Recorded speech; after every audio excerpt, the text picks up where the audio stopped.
네, 여러분 반갑습니다. 밤 10시가 됐습니다. 오늘도 박영식의 정치야시장 7월 두 번째 날입니다. 7월 2일 순서. 오늘은 세 분과 함께 하도록 하겠습니다. 박주민 의원, 그리고 황희두 노무현재단 이사, 거의협단님과 함께 하겠습니다. 어서 오십시오. 반갑습니다. 이 질문으로 좀 시작을 하고 싶습니다. 6월 30일쯤 됐을 때 제가 많은 분들한테 여쭤보고 다녔는데 한 해 절반이 지났잖아요. 우리 박주민 의원님의 2025년 새해 계획 중에는 윤석열 탄핵, 윤석열 파면은 분명히 있었을 거니까 그건 이제 하나 계획이 온 국민의 계획이 달성된 거잖아요. 그거 말고 혹시 딴 거 있습니까?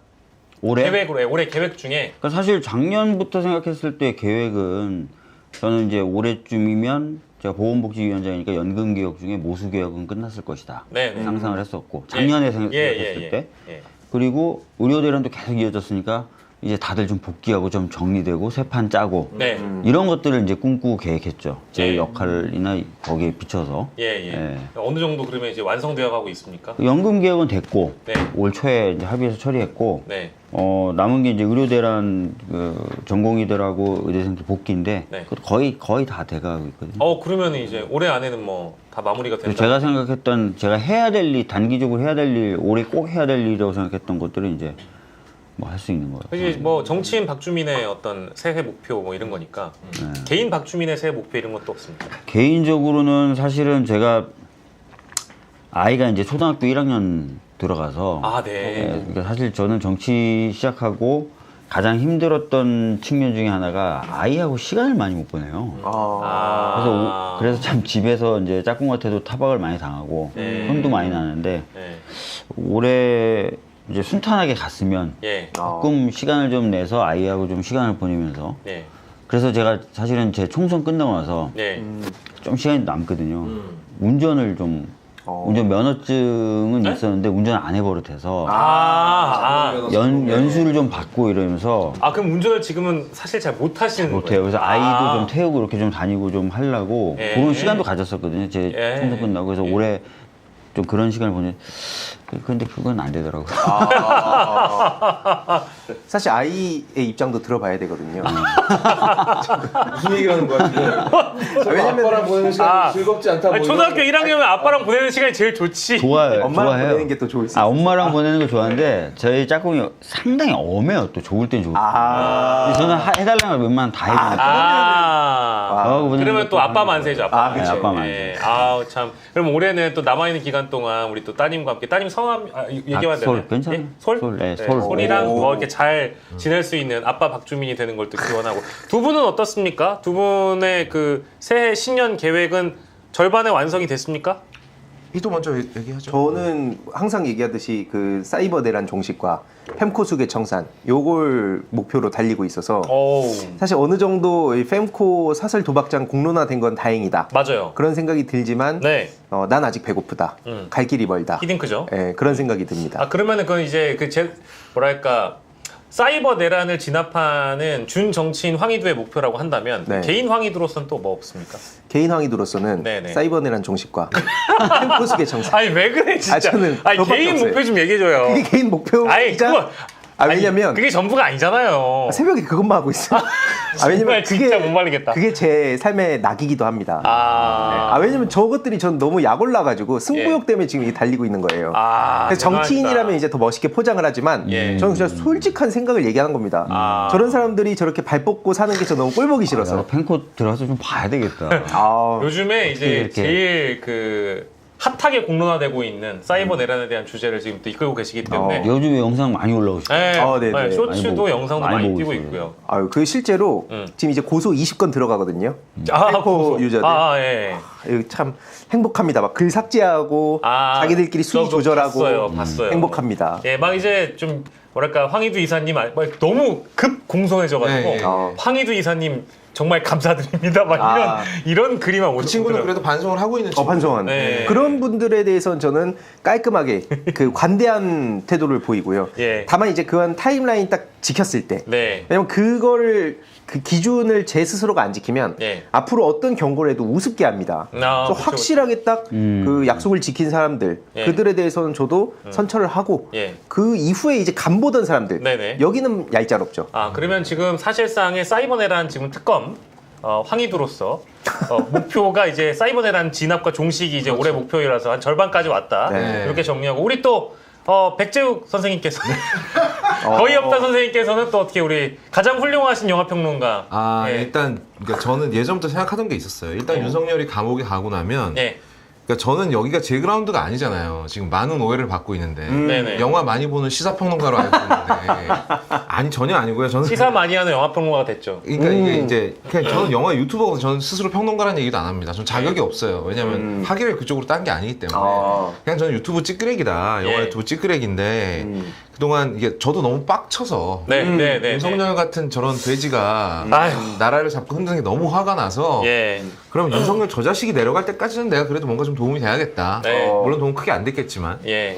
근데 이제 어느 정도 이뤄졌잖아요. 네. 그래서 저는 후반기는 이제 후반기는 이제 원래 제 삶을 찾는 어느 정도는 찾는. 그래서 이제 한 6개월 넘게 방치했던 제 채널에도 이제 영상이 올라가기 시작하고. 그러니까 그리고 저는 이제 개인적으로는 그동안 너무 쓰레기처럼 방치했던 몸을 이제 좀 정상인 인간의 범주에 들어가는 몸. 살이 좀 빠지신 것 같아요. 예. 네. 열심히 뛰고 있어요. 빡세게. 예, 런닝에 2주 동안. 심취하고 있습니다. 예. 그러니까 이게 러닝이 굉장히 좋습니다, 여러분. 뛰면 되게 고요해져요. 뛰면 머릿속이 고요해집니다. 맞아요. 사실 그동안 우리가 이제 뭘 할 때도 항상 시사방송 꽂고 있잖아요. 왜냐하면 나는 이제 방송에서 다음 방송에서 써먹어야 되니까 계속 꽂고 공부하고 이러고 있다가 다 빼고 뛰기 시작하면 세상이 너무 고요해지는 거야. 네. 이 평화가 마음에 들어요, 지금. 그래서 저희가 사실은 오늘 네. 투박을 제외한 박영식과 박주민을 제외하고 저희가 사실은 오늘 황희두 이사님하고 우리 백재욱 선생님을 위한 이 어떤 케이크를 함께 먹으면서 이제 우리 우정을 다지는 심우정이 흔들린 우정이면 우리의 우정은 진짜 우정이니까 이 케이크를 먹어가면서 우리 우정을 다질까 했는데 러너가 되신 우리 거의 없다님께서 요 위에 초콜릿만 드셨다는. 이게 러너와 다이어트에게 이거 거의 농약을 갖다 놓고 농약을 갖다 놓고 자 우리의 우정을 위해 원샷 뭐 그건 너무 죄송합니다. 비질한 얘기지 이게. 그건 너무 죄송합니다. 이게 지금 뭐 간신히 지금 한 몇 킬로 빼놨더니만 이거 한 큐에 원상복귀 시켜주겠다는 거야. 우리 또 이제 백재욱 형님의 인스타그램을 보지 않는 분들이라면은 또 방송을 또 꼼꼼하게 안 보시면 진짜 열심히 얼마나 달리고 있는지 몰라요. 몇 킬로미터씩 달리는 거 다 인증을 한단 말이에요. 왜냐면 그래야 쪽팔려서 그래야- 못 그만. 맞아요. 예. 이제 근데 제가 최근에 놀란 게 예.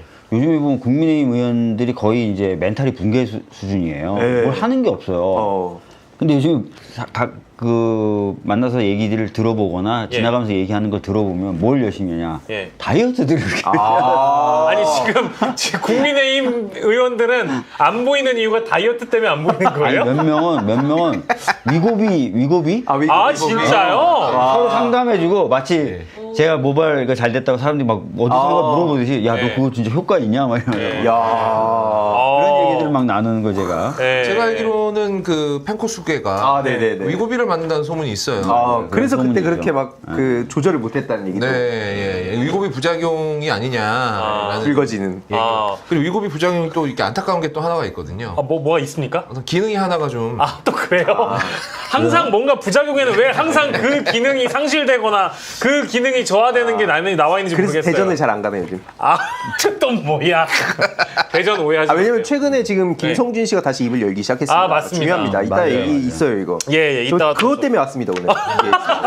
저도 사실 그것 때문에 왔거든요. 예, 알겠습니다. 근데 사실 저희가 누가 다이어트 중인지를 따로 언급할 수는 없고요. 박주민 의원께도 그런 질문은 따로 드리진 않겠지만 그 국회의원들도 비수기, 성수기 약간 여유 있을 때 있죠, 이제 몸 있죠. 관리를 하는 건데. 그죠. 그러니까 제가 지금 말씀드렸던 건 국민의힘은 지금 뭐 당은 뭐 비대위 만든다 막 이렇게 하고 있고 막 그런 것 같지만 대부분의 의원들은 손 놓고 비수기 같은 시간을 보낸다는 진짜 이게 참 제가 들었던 얘기 중에 제일 흥미로운 얘기였습니다. 국민의힘이 요즘에 패널 구하기도 힘들고요. 그러니까 이제 나와가지고 할 말이 없는 거예요. 실제로 뭐 잘안 나오려고 그러죠, 당직자들 인터뷰만 들어봐도 뭐 지금 국민의힘에는 실제 그 얼굴이 있는 거냐, 대변인은 뭐 하고 있냐, 의원들은 뭐 하고 있냐, 방송에 나가서 어쨌든 이 국민의힘의 미래를 위해서 솔직하게 얘기할 사람도 아무도 없는 거냐, 막 이런 이제 안타까운 얘기를 자책거린 말씀들을 많이 하시는 거 보고 나서 진짜 뭐하지 했는데 다이어트 중인 사람들도 있다더라. 약간 비수기처럼 네. 비수기처럼 보내고 있는 거죠. 아 근데 그 지금 나경원 의원 그러니까. 같은 경우에도요. 드시는 김밥을 보니까 다이어트 중이신 것 같던데? 웰빙이죠. 거기 휴가 전 그래서 그거 안 그래도 네. 바캉스가 공식 휴가 기간이었구나. 거기 근데 시원한 오늘 데서. 보니까 네. 나경원 의원에 대해서 현명하다 이런 평가를 하더라고요. 왜냐면 누가요? 왜냐면 지금 마치 국민의힘 대부분의 의원들은 비수기처럼 보내는데 네. 거의 유일하게 이름이 나오는 정치인 나경원이에요. 와. 장사를 잘하고 있는 거죠. 야. 나경원 이름만 사실 나오죠. 예, 어찌 됐든 계속 나경원하고 뭐 김민석 총리 후보자가 만났다. 나경원이 뭐 김병기와 마주쳤다. 어쨌든 계속 나경원 이름이 나오는 거예요. 예, 다들 비수기. 그러니까 이제 당대표 출마 목적으로 나오는 거라는 건 다들 알고 있는 그렇죠. 내용인데 그러면 이렇게 얘기하면 좀 그런데 어쨌든 현업 정치인이 계시니까 장사를 잘하고 있는 거네요. 나름 어떻게 보면은 예. 그 장사란 측면에서 보면 괜찮게 하고 있는 거예요. 네. 참 저희 방송에서 나경원 의원을 엄청 조롱하고 신란하고 나경원 세트까지 사실 생방 중에 먹어가면서 김밥이요? 네, 이응티귿 김밥과 심지어 우리가 음료까지 똑같이 준비해서 먹었단 말이야. 사실 그 집은 닭강정이 개맛인데. 네. 근데 맞아, 그게 닭강정이랑 김밥이랑 같이 있는 세트가 제일 비싸단 말이에요. 진짜 이런 말이 좀 그래 존맛이거든요. 그 김밥 맛있어요. 네, 맛있어요. 맛있는데 우리 나 의원님께서는 이제 웰빙 농성 하셔야 되니까 닭강정이 없는 6,500원짜리 김밥을 근데 또 텐트 안에서 지었을 수도 있죠. 다른 걸로. 네, 세트의 유혹을 참기란 참 힘든 일이거든요. 기왕 김밥 시키는 거 옆에 닭강정 따라오는 게 낫지 않나요? 그치. 텐트 안에서 지금 머리 쳐먹고 드셨을 수도 있어요. 네. 여튼 어찌됐든 욕은 많이 먹고 있는데 거의 유일하게 이름이 나오고 있는 국민의힘 정치는 나경원이다. 이렇게 돼요. 근데 뭐 저희가 사실은 국민의힘 얘기가 나왔기 때문에 그럼 이 주제부터 먼저 가보면 나경원 의원도 사실 윤석열하고 맞아요. 그 통화를 40초간 통화를 한 기록이 나왔던 당사자이고 뭐 그때 추경호와 나경원에게 윤석열이 했다라는 얘기는 미리 이제 이 계엄과 관련돼서 이야기를 하지 못해서 미안하다. 뭐 이제 이런 얘기를 했다라는 거잖아요. 근데 뭐 요 정도 건을 가지고 특검에 수사를 받거나 하지는 않겠지만 국민의힘이 어쨌든 내란의 동조 정당이라는 건 국민들이 다 알고 있고 특검에서도 한덕수 국무총리 대통령 권한대행을 강제로 김문수와 이 단일화를 시도하거나 후보 교체를 시도했던 걸 보면 이 한덕수가 지금 조사받고 있는 내용들, 거짓말들을 국민의힘 전반적으로 다 어느 정도 알고 있었다라는 게 되는 거 아닌가요? 그러면 나 의원이나 추경호나 일부 책임이 있다고 봐도 될 것 같은데요? 그러니까 어찌됐든 수사 대상이 되는 것 자체를 피하기는 어려워요. 네. 뭐 수사 결과 어느 정도 책임지게 될지는 이제 수사에 따른 내용이기 때문에 지금 뭐 미리 말씀드리기는 어려운 부분이 있을 수 있겠지만 네네. 그러니까 수사 대상이 되는 것 자체가 상당히 타격이 될 수 있는 혐의죠. 내란에 동조했다라든지 이런 부분이. 그래서 저는 뭐 나경원 의원이나 이런 사람들이 더 열심히 한다고 생각해요. 뭐 오히려 주진우 이런 사람들이 막 특검 수사 대상이 될 것 같으니까 더 열심히 하고 그런 거라고 봅니다. 그러니까 지금 나경원이 그리고 있는 그림은 저렇게 로텐도홀에서 웰빙 캠핑을 즐기다가 내란 특검법에 끌려가서 수사를 받으면 근데 전 충분히 수사를 받아야 된다고 보거든요. 왜냐하면 최초에 국회로 왔었어요, 나경원. 맞아요. 네. 왔다가 신호등 건너가지고 국힘 당사로 갔잖아요. 그거를 사진도 여러 장 찍혔습니다. 그래서 나중에 변명한답시고 하는 얘기가 민주당 지지자들이 나한테 욕해서 어쩔 수 없이 그런 거다라고 말도 안 되는 얘기를 했잖아요. 40초를 통화했건 몇 초를 통화했건 간에 추경호랑 같이 움직였다는 점에서 그렇죠. 이거 분명히 증언이라도 분명히 채집할 필요가 있다. 그러니까 만약에 이렇게 로텐도홀에서 웰빙 캠핑 즐기시다가 끌려가면서 뭐 정치 탄압이다 뭐 이런 얘기하려고 저는 밑자락을 까는 게 아닌가 그 생각이 들어요. 그러니까 이제 대부분 국민의힘 의원들 중에 내란에 깊숙이 그러니까 연결이 돼 있다라든지 연관이 있는 사람들은 뭐 대중적으로 뭐랄까 활동을 더 넓게 하고 많이 해서 실제 전당대회에 출마하면 뭐 특검 쪽에서 수사하기가 조금 뭐 어려울 수도 있다. 뭐 그런 점을 노린 것 같진 않은데. 정치적인 탄압이란 프레임을 씌워서 그러니까 수사로부터 받는 타격을 1차적으로 좀 줄인다. 수 있고 뭐 여러 가지 어떤 의미가 있을 수 있겠죠. 뭐 수사에 따라서 내용이 나오겠지만 들리는 소문으로는 말씀하신 것처럼 의원들이 당사로 모이는데 나경원 의원도 일정한 역할을 하는 게 아닌가 하는 얘기들이 있어요. 그러면 나경원은 나경원이라고 치고 추경호 당시 그 원내대표 같은 경우에는 필히 수사 대상이 필히 되죠. 수사 대상이 거기는 뭐 100%로 봐야 돼요. 심지어 뭐 시간까지 끌려고 했으니까. 맞아요. 그렇죠. 다 죽이려고 한 거잖아. 알고 있었던 건데. 예, 근데 추경호가 수사를 받게 되면은 추경호의 전화를 받았던 혹은 추경호가 그렇죠. 뭐 카톡방에서 얘기를 했던 내역들은 다 조사를 해봐야 되는 거잖아요. 해봐야 되는 거죠. 그러면 사실 범 국민의힘 전체가 다 수사 대상이 되는 건데. 그러니까 다 수사 대상이 되지는 않을 것 같은데요. 예. 아무래도 추경호가 어떤 대통령실과 미리 교감이 있었다면 추경호도 또 몇몇 사람들에게 그 내용을 얘기했거나 또는 두리뭉실하게 표현하면서라도 당사로 모이도록 유도하는 그런 제스처를 취했겠죠. 그렇죠. 근데 그런 대상 중에 한 사람이 나경원 의원일 가능성도 있겠죠. 그 점을 우리가 또 놓치면 안 되겠습니다. 뭐 물론 이건 영화에 가능성이지만. 예, 영화적- 알고 있습니다. 영화적 상상력을 발휘해 보자면 네. 저는 윤석열이 각각 추경호와 나경원에게 전화를 한 이유가 예. 이 두 사람 다 못 믿어서 그런 것 같아요. 믿지 못했다? 그러니까 추경호한테는 1차 뭐 이런 식으로 야 예. 다 데리고 당사로 가. 예. 나경원한테는 전화해서 예. 야 추경호가 데리고 당사로 가고 있냐? 아, 그렇지. 못 믿었던 거지. 아니 이 상황에서 윤석열이 누굴 믿겠어요. 예, 충분히 이해합니다. 예. 충분히 이해합니다. 그래서 저는 1분과 40초의 통화가 나왔다고 생각해요. 예, 1분 얘기했고 못 믿어서 다시 또 나경원한테 전화해서 확인차, 그렇죠. 제재 확인차 예. 다시 한번 물어봤다. 아니면 미리 교감이 있었으면 그 교감된 내용들을 이행하고 있는지 정도만 확인했을 수도 있죠. 추경호에 대한 확인이 아니라 예. 지난번에 우리 얘기한 것처럼 하고 있어? 뭐 이라든지 아. 이렇게 짧게 얘기할 수 있겠죠. 맞아요. 그래서 통화 시간이 그리 길진 않다라는 대목에서도 두 분의 어떤 추론이 맞아 떨어질 수 그러니까 있겠습니다. 김상욱 의원 예. 카톡방이 아직 그대로 남아 있을 거 아니겠습니까? 김상욱 의원이 이제 아마 많이 알고 있을 가능성도 있어요.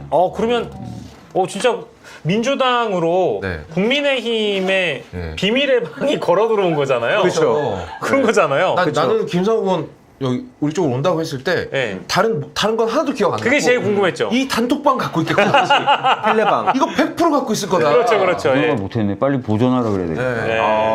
아니, 우리 또 제작진들께서 사실 김상욱 의원하고 굉장히 또 이렇게 친근하게 이제 통화를 하는 사이가 됐거든요. 근데 끊으면서 그런 얘기를 했답니다. 박주민 I love you. 박주민 사랑한다고 꼭 전해달라고 했대요. 이거 실화입니다. 진짜요. 뻥이 아니에요. 방금 여기 와서 좀 통화를 했어요. 나중에 앞에 부분 나오면 좀 얘기를 하려고. 죄송한데 한마디만 해도 되겠습니까? 예. 적당히 하셨습니다. 아니, 요즘에는 그 많은 분들이 약간 세트처럼 인식하는 분들이 있어요. 네. 박주민 의원이 있는 곳에 이제 김상욱이 있는 것처럼 이제 그렇게 인식이 되잖아요. 그러니까 우리도 거의 없다가 있는 곳에 황희두가 있다. 이렇게 뭔가 이제 인식하는 분들이 있는 것 같아. 전혀 없어요. 나는 다른 얘기 아니야. 나는 그냥 사람들이 인식하는 걸 얘기한 거야. 왠지 전혀 없어요. 박주민 의원이 있으면 김상욱도 있지만 박주민 의원이 있으면 왠지 거의 없다도 있고 그 옆에 황희두가 있구나.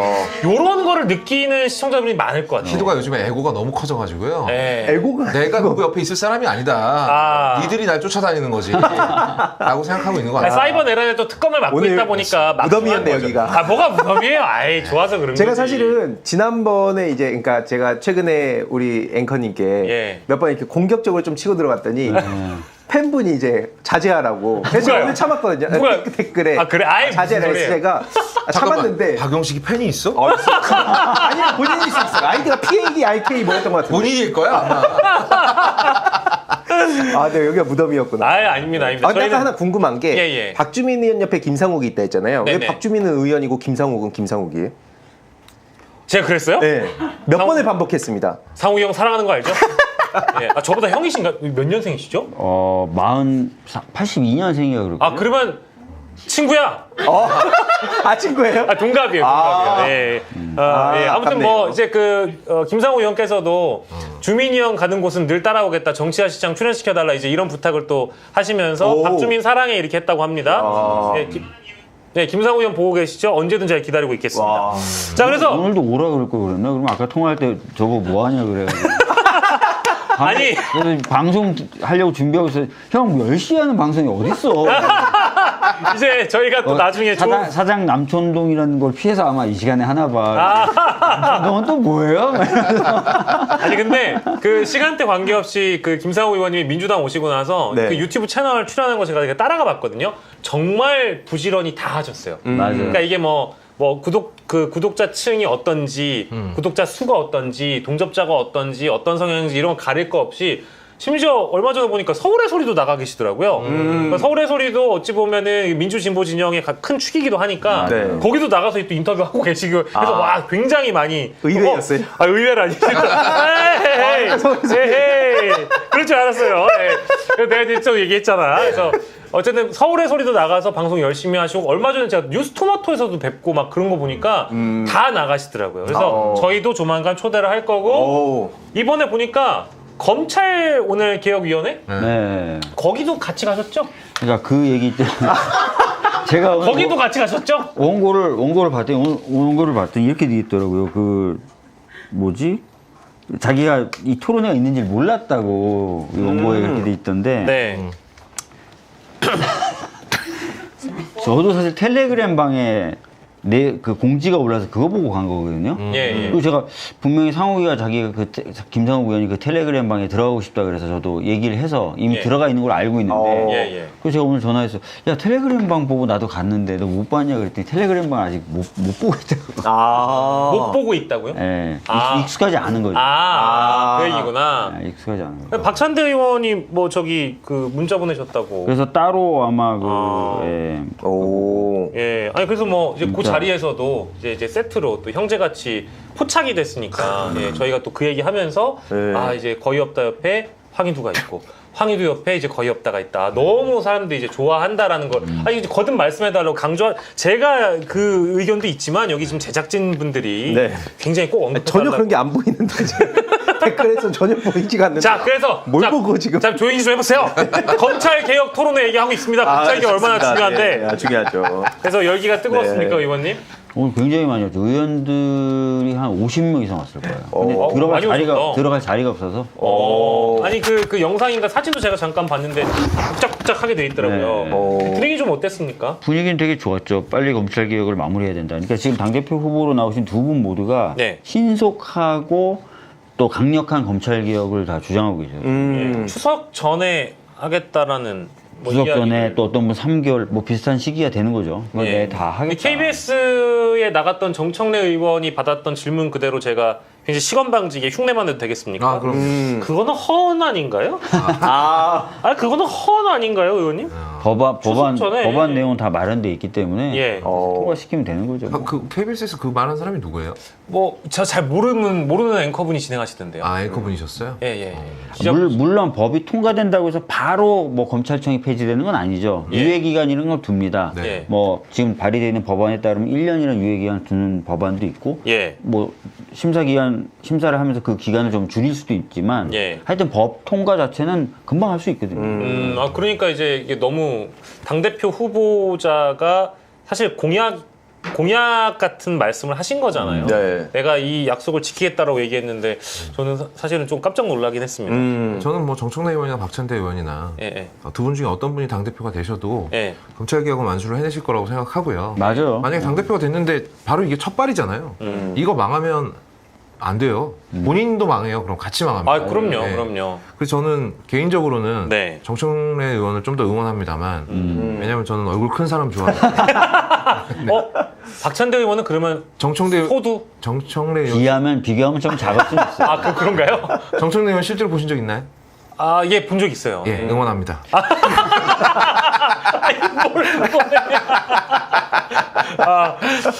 두 분 다 제가 너무 멀리서 봐서 그런가? 아무튼 그래서 검찰 개혁은 이제 당대표 후보들께서 내건 공약 같은 말씀이었기 때문에 추석 전이든 3개월 아니든 검찰 개혁, 특히 이제 검찰청이라는 것은 나뉘어질 것이다, 분리가 될 것이다라는 그 공약인 것이고, 그거에 대해서 저도 허언이라고 믿고 싶지는 않고요. 이제 허언이란 질문 자체가 너무 좀 도발적이었다, 오바했다라는 말씀이시고, 심우정 검찰총장이 그만두겠다고 사의 표명하고 나서 그 이후에 이제 일련의 흐름을 혹시 어떻게 보셨는지 궁금하거든요. 보니까 약간 뒤끝 있게 나가는 것 같아요. 뭐 입장문이라는 거는 입장이라고 전 보지 않고 심우정 스타일 그대로 정말 뭐 무색무취라는 표현보다는 정말 매갈이 없는 입장문이었는데 그래도 뒤끝은 있는 것 같더라고요. 어떻게 보셨어요? 자세한 내용은 퇴임식에서 말하겠다고 했잖아요. 네네네네.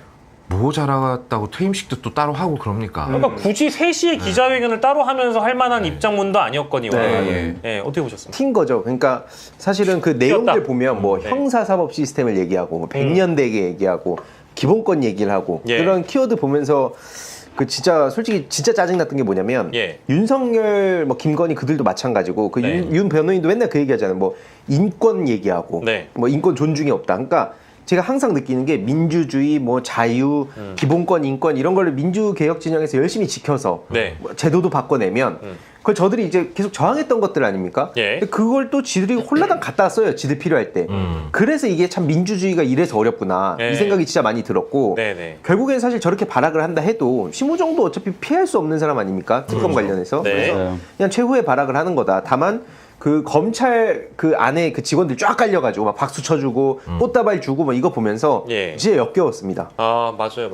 저도 검찰이라는 집단의 DNA를 이번에 다시 확인해 본 것 같고 이게 보면은 심우정이 같이 나갈 때 이 프로스에 글을 올렸던 전 지검장이 뭐 글 쓴 거를 보더라도 여전히 대통령이 수사기소 분리에 대한 공약을 이미 내걸고 있음에도 불구하고 심우정과 입장은 동일하게 검찰개혁이 마치 잘못된 것처럼 내가 어차피 여기 있어봐야 별 볼 일 없는 존재가 될 것이고 나 나가면 어차피 변호사 해야 되니까 옛다 모르겠다 여시나 먹으라고 글 써지긴 것 같고요. 그리고 오늘 이제 뉴스토마토가 단독 보도를 한 걸 보니까 국정위에서도 지금 검찰청 업무보고를 안 받겠다고 지금 선언을 해버린 거거든요. 근데 이 단독 보도 보니까 여기 이제 업무보고 하러 온 이른바 이제 친윤 검사들 한 2명 정도가 있는데 이 양반들이 그 검찰개혁 과제에 대해서 왜 제대로 그러니까 대통령의 그 국정 철학과 개혁 방향을 인지하지 못하고 업무 보고를 이딴 식으로 해왔느냐라고 지적을 했는데도 이 사람들이 뻔뻔하게 몰랐다. 나 공약인지 몰랐다 그랬다는 거예요. 근데 그 보고 그 발표 내용 중 보면 안표 방지 대책 등에 관한 내용은 검찰이 업무 보고에 담아놨대요. 그러니까 이 인간들은 공약은 보긴 본 거예요. 본 거죠. 보긴 본 거예요. 그러니까 뻔뻔하게 거짓말해가지고 이한주 위원장이 그만하시라고 안 받겠다라고 해버린 겁니다. 그러니까 이 인간들도 보면 마찬가지로 심우정이나 아까 제가 얘기했던 모 지검장 전 지검장이나 이 일선 간부급 검사들이 여전히 뒷그리는 거 아닌가요? 맞아요. 그러니까 실제로 제가 얘기 들어보니까 이렇게 생각한대요. 검찰 개혁이라는 것이 지금은 막 논의가 되지만 조금만 지나면 사라질 것이다. 왜냐하면 몇 번 그랬잖아요. 그러니까 이번에도 마찬가지일 것이다라고 생각을 하고 있다는 거예요. 시간 지나면 잊혀질 것이고 다시 우리에게 뭐 어떤 기회가 올 거다. 그리고 심지어 제가 이제 1차 검찰개혁, 2차 검찰개혁을 제가 이제 법사위 간사할 때 주도했지 않습니까? 2차 검찰개혁 할 때도 수사 영역을 대폭 줄여놨잖아요. 나중에 한동훈이 다시 늘리긴 늘렸지만 줄이고 나서 저희들이 요구했던 게 줄인 법에 따른 인력 재편 계획을 갖고 오라는 거였는데 안 갖고 오더라고요. 계속 버티는 거예요. 막 윽박지르고 뭐라고 해도 버티더라고요. 그러고 나서 한동훈 들어와서 다시 이제 수사법이 늘린 거 아니에요. 그러니까 그런 경험이 있는 거예요. 그래서 조금만 버티면 돼. 뭐 이런 생각들을 하고 있는 것 같아요. 지금. 이게 딱 그 여태까지 민주 진보 진영이 보여줬던 어떤 한계라고 저는 생각을 합니다. 왜 그러냐면 항상 그러다 보면 뭐 타협이다 뭐다 이런 명분으로 어느 순간 되면은 이게 막 흐지부지 되는 걸 학습을 했잖아요. 이게 검찰뿐만 아니라 부동산도 똑같죠. 대부분 그랬어요. 이거만 버티면 돼. 야, 길어야 5년이야. 그럼 뒤집을 수 있어. 뭐 이런 식으로 생각하고 사실 이게 펜코 준천지들 다룬 것도 똑같아요. 그래서 제가 아까 뭐 확실하게 그 기차 뭐 버스 떠났다 이런 표현을 하면서 그것도 똑같이 대응하는 게 뭐냐면 저것들이 진짜 무서운 사람들 앞에서 뭐라 못하거든요. 그래서 그 김가연 누나가 제 고문입니다. 사실. 알고 있습니다. 거기 확실하게 청정구역을 만들거든요. 그러다 보니까 저도 그 실제로 확실하게 처리하고 나면 막 살려달라고 전화가 와요. 막 부모님한테도 전화가 오고. 그러니까 이들의 행동 패턴이 너무 똑같아요. 근데 이제 이재명 대통령은 또 그런 걸 잘 아시는 분이니까 그리고 당원들도 학습을 했고 그래서 이제는 그렇게 못 빠져나간다. 그 선례를 확실하게 남겨두면 앞으로의 사회가 전 굉장히 달라질 거라 봅니다. 이번에 확실하게 좀 기틀을 확 잡아서 과거의 이런 나쁜 전례들처럼 답습을 하진 않았으면 좋겠다는 생각을 다들 하실 것 같고 최대한 빠른 시간 내에 법안 통과시켜가지고요. 이제 몇 개월 지나면 우리는 정말로 찢어지는구나 라는 걸 확실하게 깨닫게 해줘야 되는 게 제일 중요한 게 아닌가. 그러니까 지금까지는 뭔가 피부로 느껴지는 뭔가가 없는 거잖아요. 그리고 민주당이 정권 잡으면 항상 흐지부지 됐었고, 그리고 우리가 국회의원 몇 명 잡아서 조진 다음에 배치 떨어뜨리면은, 혹은 아니면 나를 칼로 쓰거나 예. 뭐 이런 식으로 나왔었는데 지금 아무것도 하지 않고 있으니까 이게 뭐 이러다 말겠지 라는 생각을 하고 계신 것 같은데 예. 그래서 확실히 사형 선고를 내려야 돼요. 네. 너희들은 몇 개월 후에 끝이야. 저는 유예기한 1년 너무 길다고 봅니다. 예, 뭐 건물 뭐 이렇게 저렇게 하고 뭐 특검 보니까 금방 하더만 예. 한 3개월만 주면 되지 않나. 예. 전광석화처럼. 네, 정광석화처럼 해야지. 예. 이럴 때는 네. 그 YS 대통령의 네. 전광석화 같은 추진력 네. 한번 또 기다려보도록 저희 보여줬으면 좋겠고 저는 오늘 사실 기분이 아침에 굉장히 신나고 좋았습니다. 아, 좋아요. 네. 뭔지 알 것 같네. 한덕수의 네. 그 속보를 보고 9시 30분에 한덕수 내란 특검 소환 봤을 때 뭐야? 잠깐 오늘이란 얘기야? 내일 한다는 얘기야? 뭐야 이거? 오늘이네? 오늘이에요. 갑자기 기분이 막 좋아지는 거예요. 너무 좋았어. 나. 그리고 그 이제 각 언론사가 특검에 출석하는 한덕수의 모습을 이제 보여주는데 옆에 수사관들이 이렇게 팔짱을 이렇게 끼는 것 같더라고요. 너무 기분이 좋았어요. 잘 지켰더라고요. 늘 보고 싶었던 바로 그 모습이었다고 저는 이제 보거든요. 그래서 저는 뭐 그 모습들을 세 분 다 보셨을 테니까 이거는 한덕수에게 당일 통보를 한 것 같지는 않은 당일 거죠? 통보는 아니겠죠. 당연하죠. 네. 네. 이전에 이미 조율이 됐던 네, 그렇게 날짜였겠죠. 봐야 되겠죠. 그러면 저는 이걸 미리 얘기하지 않았던 게 미리 예. 언론에 공표하지 않았던 건 네네. 윤석열이 모르게 하려고 그랬던 것 같아요.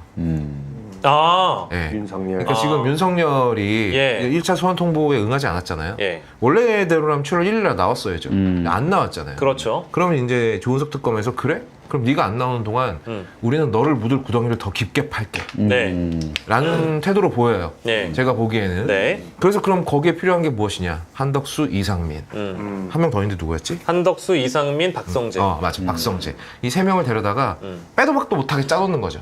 이제 윤석열은 더 이상 미룰 수 없어요. 소환조사에 응하지 않을 수가 없습니다. 그렇죠. 들어오는 순간 이제 네. 거대한 구덩이가 기다리고 있을 것이다. 그래서 이제 그 구덩이를 네. 그러니까 저는 조은석 특검이 이제는 좀 뭐랄까 수사의 속도도 속도인데 이렇게 덫을 잘 놓는 인물이라는 생각이 드는 게 일단 불렀는데 갑자기 또 부른다는 인물이 안덕근 산자부 장관 불렀고요. 네. 그리고 오후 3시 반에는 유상임 장관을 또 불렀어요. 근데 한덕수하고는 완전히 성격이 다른 그러니까 분리 원칙으로 지금 수사를 한다라는 거 아니겠습니까? 그 제가 얘기했던 후자의 장관들의 경우에는 뒤늦게 연락을 받았던 명단에는 있었지만 뭐 얼레벌레 가보니까 이미 다 끝나 있는 상황이었고 나머지 사람들은 이 사람들의 직권을 침해한 사람들이라는 거 아니에요? 맞아요. 이런 수사의 방식이라는 게 흔한 겁니까? 그러니까 원래 이렇게 하죠. 다 그렇게 해요? 네, 원래 이렇게 하죠. 그러니까 상반되는 입장을 가진 사람들을 얘기를 듣죠. 예. 특히 그리고 자신의 어떤 그 무고함을 증명하기 위해서 적극적으로 얘기해야 되는 양쪽 사람들. 다. 이런 사람들이 를 따로 조사를 하게 되면은 예. 상대방이라고 할까요? 아니면 혐의가 짙은 사람들에 대해서 예. 충분히 이제 진술을 들을 수가 있죠. 그러면 이제 그 퍼즐을 지금 특검이 맞추고 있는 맞추고 거예요? 있는 거예요. 그러면 거기다가 또 CCTV 영상을 경찰이 확보한 게 있어요. 예, 그렇죠. 거기 보면은 이제 전반적으로 한독수의 그동안의 진술과는 상치되는 그런 영상이 거짓말. 담겨 있었다는 거잖아요. 오늘도 예. 보니까 뭐 서류를 들고 나왔다는 거 아니에요. 윤석열 만나고 나와서. 네. 그러니까 그런 것들 가지고 이제 하면은 예. 아마 이제 한덕수는 뭐 분리돼서 이제 진술한 다른 장관들 뿐만 아니라 한덕수조차도 자기 예. 죄책을 벗기 위해서 네. 다 윤석열이 잘못했다. 사실대로 다 얘기할 거예요. 방금 말씀하신 그 단독 보도가 이제 MBC 오늘 단독 보도인데 진짜 웃깁니다. 그러니까 그 경찰이 확보한 특수본에서 확보했던 CCTV는 진술과 뭐가 달랐냐? 아니 이 양반은 그 비상계엄 선풍문을 뒷주머니에 넣은 걸 집에 가서 확인했다라고 쌩 구라를 쳤잖아요. 네. 근데 알고 보니까 윤석열과 대통령 집무실에서 윤석열을 만나고 나올 때부터 이렇게 문건을 쥐고 있었다는 거예요. 쥐고 나왔다는 거죠. 야, 이 봤다는 거 아니야? 이미 알고 있었다는 거 아니야? 멀리서 힐끗 봤다는 이상민 제가 봤을 때 CCTV에서 아마 이렇게 보고 그러니까 그렇지. 가까이서. 그렇지 이 양반들이 하나, 그리고 하나. 누구야 최상목도 이거 접었다 했잖아. 이거 다 구라일 겁니다 이거. 아, 보고 나서 정성껏 접는 장면이었고요. 이 자식이라고 뻔했어. 이놈들이 진짜 내가 봤을 때 핸드폰으로 사진을 찍었을 거야 이렇게. 그러니까 정말 모르는 겁니다. 근데 이제 이런 단독 보도들은 아마도 다 이제 특검발 보도라고 지금 상황에서 생각을 해야 되니까 이 내란 동조자로 규정되어 있는 한덕수, 이상민, 박성재 더 나아가서는 뭐 이제 최상목까지도 저는 이제 포함시킬 것 같은데. 저는 한덕수 보내고 나서 최상목 불러드릴 것 같거든요. 아 이게 내일이 될지 몰라요 진짜. 예. 저는 딱 이 타이밍으로 갈 거라고 봐요. 최상목까지 딱 얘기 끝내놓고 그 다음에 이제 윤석열을 맞이하는 거죠. 그럼 이제 앞서 네 부하들이 이렇게 싹 불고 갔다. 제가 봤을 때 아마 이상민이 가장 먼저 봅니다. 왜 그렇습니까, 예. 그러면? 그냥 관상이 그래요. 약간 영화의 아니, 딱 그런 캐릭터가. 네. 나는 진짜 이런 죄송한데 이게 되게 시쳇말로 나쁜 표현인데요. 나는 이제 이런 평론가 선생님들이 이른바 왁구론. 네. 생긴 걸로 그럴듯하다라고 얘기할 때 너무 좋아요. 왜냐면 나도 동의하거든. 이상민은 그러고도 남아요. 제가 대한뉴스에서 독보적인 영역, 왁구평론이라는 독보적인 영역을 구축했어요. 딱 이제 관상을 보면 대충 보면 그럴 것 같다. 요 새끼 제일 먼저 본다. 지금까지 수많은 범죄 영화에서 말이죠. 네. 가장 먼저 부르는 딱 원칙이 있어요. 보스가 제일 이뻐했던 놈이 제일 먼저 봅니다. 이거는 어떤 범죄 기가 막히다. 단 한 번도 틀린 적이 없어요. 예. 그러면 그렇지. 윤석열이 가장 이뻐했던. 우리 상민이. 우리 상민이. 그렇지. 나의 상민이. 나의 용현이 형. 상민이. 그렇구나. 왜냐면 그럴 수밖에 없는 게 아는 게 제일 많아. 그렇죠. 그리고 또 엄밀히 따져보면은 우리가 또 놓치고 있는 게 12월 3일 이후에 있었던 안가회동의 멤버이기도 하니까. 그렇죠. 그런 사람들은 이제 요주의 인물인 겁니다. 적어도 박성재, 이상민은 이번 특검 조사에서 굉장히 많은 것들을 술술 부를 수 있는 가능성이 높다. 김주현 민정수석은 잘 모르겠어요. 그리고 이완규 법제처장도 이것도 이제 죄송한데 왁구론인데 굉장히 좀 이렇게 약간 뭐랄까 요리조리 이렇게 막 도망갈 만한 전략이 잘 세워져 있는 사람 같아요. 그 이완규 아저씨는. 그래서 아무튼 좀 진지한 얘기 좀 해보자면 지금까지 우리가 한 얘기는 전혀 진지하지 않았어요. 왁구와 별개로. 이거 좋았는데요? 하나 배웠어요. 왁구와 별개로. 예, 별개로. 나 되게 진지하게 얘기했는데. 김태효 왁구 어때요? 김태효. 김태효 왁구. 김태효. 왜냐면 저 그 인간이 진짜 대한민국에 엄청난 해악을 끼쳐다 봅니다. 그러니까 단순히 뭐 이제 댓글 공장 문제로 저는 원래 심각성을 알고 있었는데 그러니까 그런 차원을 넘었으면 외환죄 얘기 나오잖아요. 여기서 김태효 무관하다고 볼 수 있을까? 아니요. 그리고 저도 맞아요. 이 사이버 내란 문제도 그냥 자꾸 뭐 심리전하는 게 댓글 몇 개 남기고 이걸 갖다가 이제 너무 심하다 이렇게 보시는 분들이 계신데 그런 차원이 아니고 국가의 안보 시스템 자체를 붕괴시킨 겁니다. 맞습니다. 원래 군사 기밀 유출시켰는데 그 윤석열이 바로 그냥 2개월 만에 사면시켜준 다음에 또 다시 그 안보실 자리를 내준 거란 말이에요. 그래서 안보실 1차장으로 실세놀이 많이 했잖아요. 이 사람이 지금 사라져 있습니다. 그러다가 성균관대학교 교수로 갔다는 거 아닙니까? 그렇다고 하더라고요. 제가 그거 보면서 진짜 피가 거꾸로 섰더라고요. 그러니까 이게 대한민국의 안보 시스템, 그러니까 정보 역량이 자국민을 대상으로 정신적 영토를 침탈하는 데 다 쓰이니까 실제로 해외에서 벌어지는 여러 가지 영향력 공작, 지금 디지털 시대의 디스인포메이션, 그러니까 허위 조작 정보 문제, 이거 굉장히 심각합니다. 그래서 이게 그 상황에 우리가 K 데모크라시라고는 하지만 대한민국의 입장은 어떠한가 해외에서 되게 많이 궁금해해요. 그래서 그러면 대한민국의 입장을 그러면 전해야 되는데 막상 보면 이제 한국에서 자국민 대상으로 심리전하고 있었고 국정원이 다 그런 데다 영향을 쏟고 있었던 겁니다. 그러니까 해외에서 대한민국을 바라보는 시각도 이게 되게 쪽팔린 일이거든요. 그럼요. 근데 그 중심에 있었던 김태효가 저렇게 교수로 돌아간다? 말이 안 되는 겁니다. 그래서 그 사람은 어떻게 해야 되는지 안 그래도 오늘 박주민 의원님께도 여쭤봐야겠다. 이거 어떻게 하면 좀 이 내란 특검에 사이버 내란 특검을 같이 얹을 수 있을까? 진짜 진지한 고민입니다. 근데 이제 이상민이 아니라 김태효의 경우에는 그러니까 이게 국가안보실에 있었다라고 한다면 특히 외환 혐의와 관련돼서는 이 사람이 모를 리가 없잖아요. 모를 리가 없죠. 근데 수사 선상에 실제 올라와 있는지도 저는 궁금하고 적어도 소환 조사 한 번은 분명히 이루어질 것 같긴 한데 그간 검찰의 조사에서도 김태효를 조사했다는 소리를 들어본 적이 없어요. 그러면 특검 조사에 김태효가 이제 포함될 수 있는가? 근데 제가 얘기 듣고 나니까 정말 우리 야시장에는 황희두 이사님이 필요하다. 이런 놀랄만한 해안을 갖고 있는 사람들이 또 없어요. 진짜 우리 대한민국에 누가 있습니까? 특히나 이 나이에는 더더욱 없죠. 없어요. 정말 박수 보내드리고 싶고 이제 드리고 싶은 질문은 김태효는 왜 빠져 있는 거죠? 그러니까 지금까지는 뭐 드러난 혐의점이나 이런 게 없어서 그런데 오늘 제가 이제 뉴스를 잠깐 보다 보니까 심지어 이런 것도 지금 본다는 거예요. 신천지하고 신천지가 이제 국민의힘 당에 뭐 집단적으로 입당했다든지 뭐 이런 것에 따른 어떤 정당법 위반 이런 사건도 특검이 보겠다는 거예요.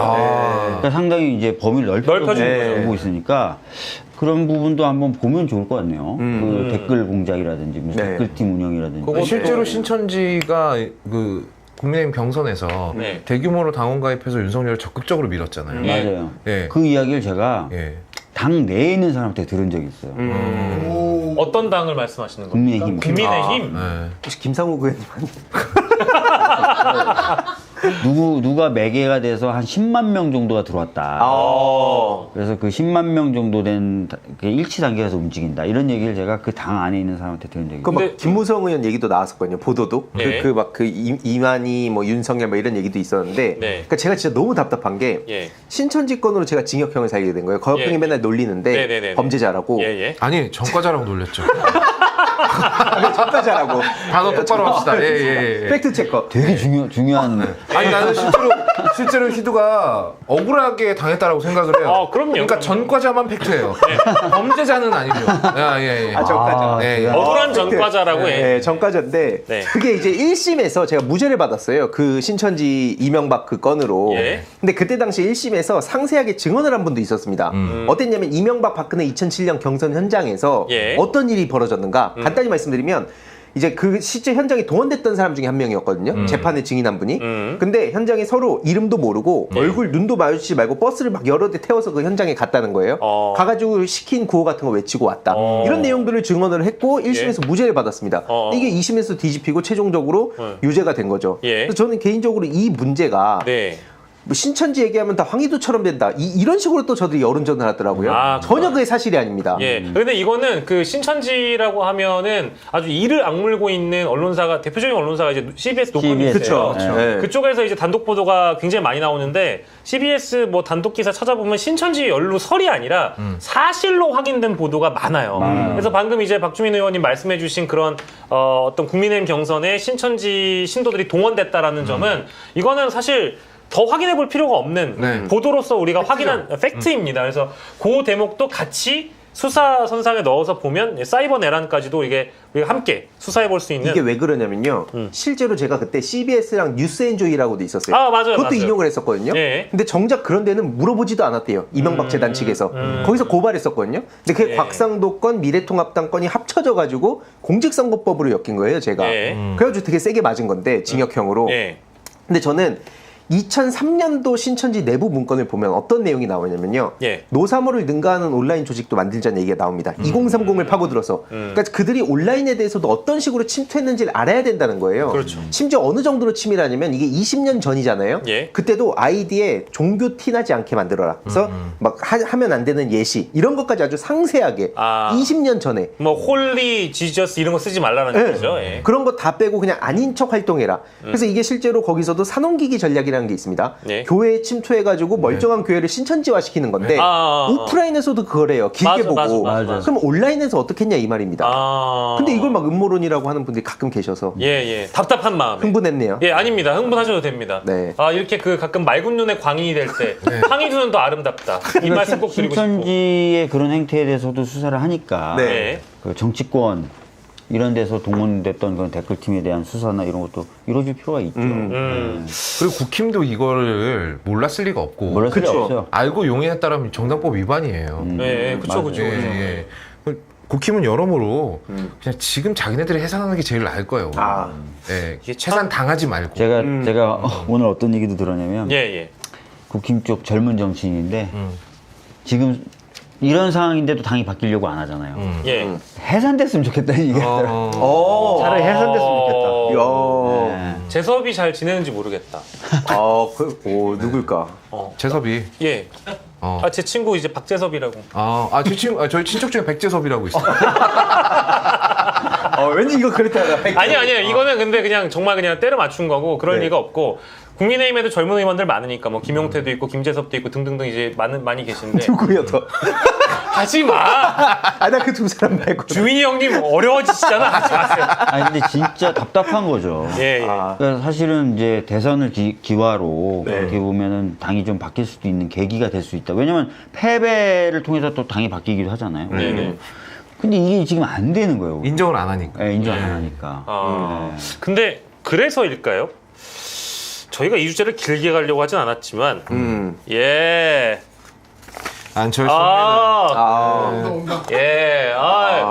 고마 상태 국민의힘을 반드시 살리겠습니다. 제가 의사 출신인데요. 메스를 들겠습니다. 저를 안혁신이라고 불러주시면 감사합니다. 비슷해요. 비슷해요. 근데 이분 의사는 의사인데 지금 손가락이 없는 상태잖아요. 메스를 뭘로 주겠다는 거? 이빨로 물겠다는 건가요? 손가락이 없죠? 아니 예전에 손가락을 1년만 지나면 1년만 지나면 손가락 자른다. 이 유효기간 지났어요. 아직 1년이 안 지났다 생각하나? 아니 근데 이게 그 제가 이 혁신위원장 내정 소식을 보고 느낀 게 과거에도 뭘 물어보면은 혁신전대를 해야 됩니다. 이거 계속 반복하셨잖아요. 네. 그때의 기시감이 들고 안철수 의원이라는 인물의 혁신이라는 이미지를 사실 찾기가 이제는 어려워요. 왜냐면 이제 식상하다라는 거예요. 그렇죠. 이게 이제 비대위원장 송원석, 제가 비대위원 3명 언급하면 조은희, 박덕흠, 한 명 더 있는데 김대시 이런 분들은 사실 한숨 나오거든요. 근데 이런 분들로는 혁신이 안 돼. 개혁의 이미지가 없어. 왜 그냥 구기득권, 이제 구윤, 네. 구친 윤석열이거든요. 그렇죠. 이런 사람으로 무슨 뭐 혁신과 개혁이 됩니까? 그러니까 외부에서 그나마 좀 소신 있게 활동했던 안철수 의원을 데리고 와서 혁신위원장을 시키되 아무 권한이 없습니다. 그러니까 이거는 그냥 또 바지로 쓰겠다는 거잖아요. 인요한도 혁신위원장 했었고요. 예. 과거에 이준석도 혁신위원장 한 걸로 제가 알고 있는데 네. 뭐 할 수 있는 게 없어요. 국민의힘 혁신위원장에게는 슬픈 전설이 있어. 예, 그렇죠. 네. 예. 끝나면 그냥 같이 사라지는 존재. 그리고 네. 혁신위원장도 자기 정치를 해야 되기 때문에 내가 뭘 하겠다라는 선언적 의미의 어떤 개혁안들은 매일 뱉고 다닙니다. 근데 이거를 비대위나 이제 중앙지도부에서 의결을 해주거나 전국위로 넘길 마음이 없거든요. 없지. 그러니까 이거 바지거든요. 바지죠. 아니 아까도 말씀드렸지만 보통 어떤 선거에서 질 때는 당내 굉장히 많은 논란과 논쟁이 있습니다. 그래서 당이 뜨거워져요. 그 가운데 이제 혁신위원장이 나오거나 비대위원장이 나오면서 예. 뭔가 좀 변화를 시도하는데 아까 제가 말씀드렸잖아요. 지금 다 다이어트 휴가 기간. 다이어트. 이렇게 뒤에 물러서 뜨겁지가 않다니까 당연히. 근데 뭘 해보겠다고 뜨겁지가 않아요. 그 와중에 다이어트 방식으로 위고비를 생각한다는 것도 너무 열받아요. 아니 왜냐면 진짜 러닝도 안 해. 네, 저처럼 힘없는 사람들, 돈 없는 사람들은 말이죠. 그냥 내 몸뚱이로 뛰어서 살 빼려고 하는데 지들은 편하게 위고비 쳐맞으면 살 빼겠다는 거예요? 돈 얘기 네? 팩트 맞아요? 돈 없는 뭐가요? 거? 돈 없죠 나는. 난 돈이 없어요. 야. 것 같은데. 제가 보기에는 저 비대위 또는 혁신위는 네. 다 제가 보기 장식품 같고요. 예. 네. 그냥 차가워. 예. 관심 없어요. 당내에서조차도 관심 없어요. 근데 그런 그림이 있지 않을까요? 그 혁신위원회가 언제까지 시한을 두고 이제 가동될지 모르겠지만 비대위가 만들어진 것도 어쨌든 8월 말 전당대회를 위해서 지금 임시적인 지도부 기구를 꾸린 거잖아요. 근데 안철수가 당대표에 관심이 아예 없다고 할 수는 또 없는 거 아니겠어요? 하고 싶어 하는 것 같은데. 네. 그러니까 이제 혁신위원장으로서 혁신전 또 전대를 혁신전대 하자고. 그쵸. 네. 그 문재인 그 과거 새정치민주연합 10년 전에 네. 난리였죠. 그때도 혁신전대를 하루에 막 수십 번씩 외치고 다녔던 분이 계셨기 때문에 이게 안철수 의원이거든요. 저 진짜 그죠? 그때 문재인 대표 괴롭혔던 거 당시 대표 네. 괴롭혔던 거 생각하면요. 네. 진짜 막 생각만 해도 막 학문에 용종이 생길 것 같아요. 아니 근데 용종이 학문에 어떻게 생겨? 그건 아니지 않나? 용종은 그쪽에 생겨 대장에. 학문이라고 그래가지고. 학문 쪽 이제- 밖으로 나오면 학문에 생길 수 있는 거죠. 근데 하여튼 그럼 혁신전대를 한다고 하면서 전대 룰을 좀 바꾸는 거예요? 바꿀 권한이 없잖아요. 아니 그러니까 혁신전대를 계속 주장하면서 그러니까 이제 그 주장을 하면서 내가 당대표 중에 가장 소신 있는 개혁적인 후보이다라는 걸 내세우기 위한 그냥 뭐랄까 서로의 어떤 박수가 맞아서 이루어진 그쵸. 손바닥이 그러니까 맞아서 이루어진 일이다 이거. 그 혁신을 도대체 왜 하고 어떻게 할지는 자기도 몰라요. 그러니까 이게 어떻게 보면 아까 말씀 주셨듯이 국힘에서는 예. 정작 관심도 없고 관심이 없어요. 중요한 건 민주당 지지자들이 관심이 많죠. 네. 그리고 혁신전대 그 트라우마가 있는데 네. 저는 개인적으로 철수맛. NY보다 더 심할 거라 봅니다. 철수맛을 한번 봐라. 제가 별 얘기 다 들었는데 뭐 어떤 의원은 막 이렇게 김민석 총리 후보자한테 사진을 딱 같이 찍자 그러면 국민의힘 네. 딱 찍고 네. 사진을 같이 찍고 그 다음에 바로 찍고 헤어지고 나서 로텐도를 가로질러 가서 김민석 후보자 반대하는 그 계단에서의 기자회견에 피켓 들고 이런다는 거야 지금 국민의힘이. 아니 사진을 같이 찍는 심리는 그럼 뭐예요? 나는 지역 필요한 예산이나 이런 거 갖고 오기 위해서 김민석 후보자하고 뭔가 얘기도 나눴다. 그런 것도 지역에는 또 보여줘야 되고. 그리고 또 예결위 보면은 그 추경에 그렇게 반대한다고 했던 국민님들이 필요하죠. 자기 지역 예산에 대해서는 그렇게 질문을 열심히 한다는 거죠. 당연하겠죠, 그거는.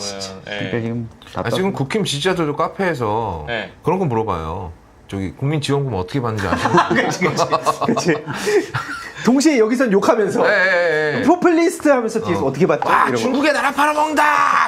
근데 지원금 신청 어떻게 하는지 아시는 분? 얼마 나오죠? 막 이러면서. 그러니까 이제 겉으로는 정작 이제 그 뭔가 투쟁력 있는 정치인처럼 뭐 지지자한테 보여주는지 모르겠지만 속내는 다 다른 데 있다라는 말씀을 이제 우리 박주민 의원이 주신 거고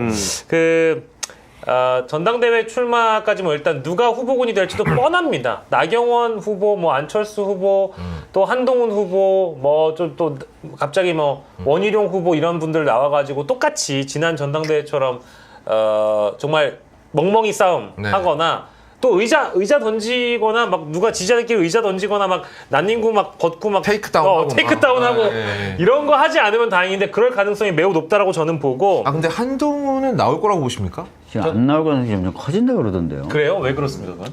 룰이 안 바뀌면 치니까. 나와봤자. 그렇게 따지면 하긴 또 지난 그건 대선이었고 이번엔 전당대회니까 진짜 어렵죠. 한동훈이 진짜 쫄보거든요. 사실 자기가 공천권을 손에 쥐고도 총선에 안 나갔잖아요. 질까봐. 또 애매한데 나가가지고 깃발 꽂으면 또 그걸로 뒷말 들을까봐. 그렇죠. 못 나갔잖아요. 저는 안 나올 것 같아요. 아 그래요? 오, 그러면 진짜 이 당은 희망이 없는데. 한동훈이 나오면 좀 희망이 보입니까? 빛은 보이죠. 네. 1초. 오케이. 밝아지네. 그리고 저는 사실 죄송합니다만 캐릭터가 강한 정치인들이 당내 선거든 경선이든 뭐든 나와야 재밌어요. 그렇죠. 순수 재미. 일단 흥행은 되는 거죠. 엔터테인먼트. 우리 솔직히 생각해 보세요. 국민의힘 전당대회도 재밌었고 이번에 대선도 사실은 그럴듯하지 않았습니까? 대선 재밌었어요. 지난 전당대회가 더 재밌긴 했지만 한동훈, 나경원 토론 장면 이제 정말 백꿀잼이었죠. 나후보님 저한테 전화 거셨잖아요. 나후보님 이거 얼마나 재밌었습니까? 저도 봐야 되거든요. 너무 재밌어. 그거를 저는 기대하고 있기 때문에 제발 나오셨으면 좋겠고 안 후보님도 나오시고요. 자 그러면 세 분께서 야성이 없는 야당 국민의힘에게 혁신이 되고 싶다면 이 정도까지는 해야 된다. 이것이 This is 혁신. 이것이 진정한 혁신이다. 우리 또 야당에서 오래 또 계셨으니까. 아니 이번에 그 비대위원장 하다 나오신 분이 김용태 인적 청산까지 얘기했잖아요. 그러니까 사실 적어도 12월 3일 내란과 관련돼 있었던 사람에 대한 손절, 뭐 징계, 뭐 출당 뭐 이런 것들을 해줘야죠. 그렇지 않고서 그럼 뭐 사과만 하면 되는 겁니까? 오늘 사과하긴 했지만 그런 사안이 아니에요, 내란이라는 건. 그러니까 오늘 같은 경우에도 송원석 비대위원장이 사과를 하긴 했는데 특검과 뭐 저기 탄핵과 계엄에 대한 대선 패배에 대한 사과들 다 있었지만 정작 거기에다 대고 윤석열 특검에서 반드시 처벌받아야 된다 이런 류의 얘기는 안 하잖아요. 그렇죠. 그리고 후보 바꿔치기 시도 그것도 어마어마한 거거든요. 그렇죠. 그거 하려고 했던 사람들에 대해서도 확실한 조치를 해야 돼요. 그렇죠. 그거 그냥 웃으면서 넘어갈 겁니까? 그걸 이제 말도 안 되는 거죠. 조치 다 하고 나면 몇 명 안 남겠는데. 아니, 그렇지. 그 사람이 그 사람들이라는 거예요. 맞아. 겹치는 애들이 많다. 그래서 그 윤희석 대변인이 얘기한 것처럼 의총하면 앞에 두 줄에 앉는 사람들, 앞 두 줄에 앉는 사람들, 한 3, 40명, 50명. 그 사람들이 다 한다는 거예요. 그러면 다 날아가면 당이 절반이 쪼개지는 거예요. 그렇지. 근데 저는 그렇게 해서라도 살아남는 게 지금 우선이에요. 저는 그게 오히려 필요하다고 봐요. 낫다고 봐요. 그리고 또 그 3, 40명들이 대부분 다 이제 영남 위주로 지역구가 되어 있기 때문에 지방선거에서 자기 장사할 생각만 하니까 그냥 뭐 이번 그 전당대회는 친윤이 또 도로해도 된다 뭐 이런 생각을 하고 있지 않겠어요? 그러니까 이게 사실 혁신이라고 해서 자꾸 새로운 거 막 뭔가 참신한 걸 갖고 오려고 하는 것 자체가 저는 되게 좀 그 현실하고 안 맞는다고 생각하고 최소한 그러면 그 혁신을 얘기하는 사람이 뭐 안철수 씨가 본인이 얘기했던 걸 지키면 됩니다. 그러면은 아까 뭐가 됐든 간에 자기가 얘기했던 걸 지키면 그게 혁신이죠. 없습니다. 없습니다. 그러면 못 믿잖아요. 네. 어떤 말을 어떻게 믿습니까? 그러니까 자기 말이라도 지켜라. 그러면 이제 사실 혁신이죠. 너무 잔혹한 거 아니에요? 너무 장악한 거 자기가 아니 정치인이 말을 했으면 약속을 지켜야지. 이재명 대통령한테 맨날 말 지키라 그래. 역시 정치화 시장은 황희도로 가는 겁니다. 자, 이제 저희 또 이제 사각지대 한번 비춰보겠습니다. 그 오늘자였습니다. 이준석 의원 제명 청원의 건은 60만을 돌파했습니다. 네. 동탄의 시민 인구수가 52만이거든요. 그러니까 더 이상 이 60만이 그저 숫자에 지나지 않는다라고 얘기를 할 수는 없을 거예요. 맞아요. 이게 이제 엄중한 경고라고 받으셔야 되는데 지금 아마, 무려 네. 브래드 피트가 주연하고 제리 브루카이머가 제작하고 조셉 코신스키가 감독을 한 예. 헐리우드 블록버스터 영화 F1. 예. F1 더 무비. 예. 관객 수가 40만이 안 됩니다. 지금 33만이거든요. 그게 그렇게 재밌대요. 그래요? F1 더 무비가. 이거는 저는 꼭 극장에서 보시기를 네, 권합니다. 진짜 재밌네요. 특히 화면도 중요한데 사운드가 중요하고요. 그냥 자동차로 하는 탑건이라고 보시면 돼요.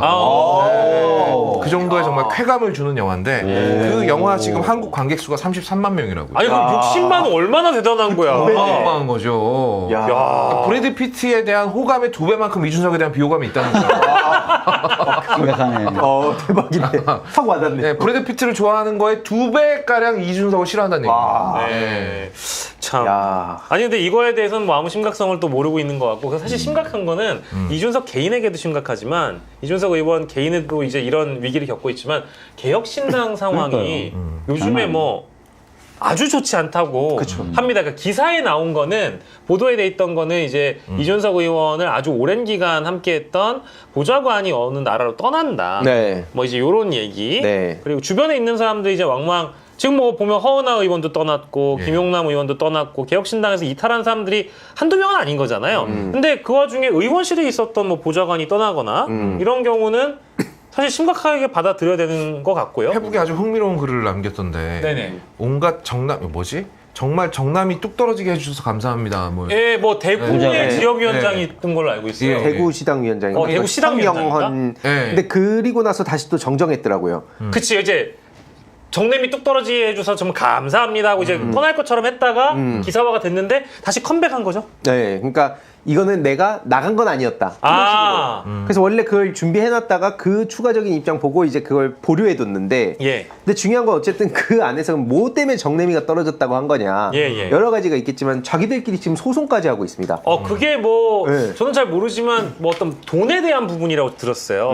뭐 선거 과정에서 썼던 비용에 대한 문제로 맞습니다. 모 지역위원장과 사무총장에 준하는 어떤 인물의 소송 관련 주요한 인물. 그러니까 민주당으로 치면 그 정도 급이 소송을 서로 벌이고 있다 그러면 난리가 이게 정당이라고 볼 수가 없는 거거든요. 그러니까 박주민 의원이 박찬대를 상대로 뭐 소송을 걸었다 뭐 이런 거와 거의 동일한 무게라고 하더라고요. 네, 실제로. 실제 그 당에서. 그 당에서. 굉장히 핵심적인 인물들끼리 이제 소송전을 벌인다. 이런 얘기가 또 돌고 있는 거고. 맞습니다. 뭐 제가 알기로는 이것도 뭐 확인이 좀 필요한 얘기긴 합니다만은 뭐 사랑 싸움을 한다 뭐 이런 얘기가 뭐 이렇게 들리는 것 같아요. 뭐예요? 아니 그 모르겠어요. 사랑 싸움 뭐 비슷한 게 있다고 하더라고요. 돈 싸움, 사랑 싸움. 예, 이제 그 정도만 표현할 수 있다고 합니다. 근데 나중에 기사화가 될 거래요. 사랑 싸움이 뭔지는 커밍 순이고요. 사랑 때문에 싸우는 겁니까? 아니면 사랑 때문에 싸우는 거 아니면 같아요. 사랑에 들인 비용 때문에 싸우는 겁니까? 둘 다인 것 같습니다. 그런데 그거 확인을 좀 해봐야 돼요. 알겠어요. 저희가 기사화가 되면 다루도록 하고요. 싸움 또 뭐야? 제 또 이제 그 정치화 시장에서 처음으로 공개하는 스토리인데 제가 오늘 기념비적인 날입니다. 저희 한번 박수 한번 치고 가겠습니다. 자 오늘 박영식의 인스타에 좋아요를 눌러주신 분이 계세요. 저 깜짝 놀랐습니다.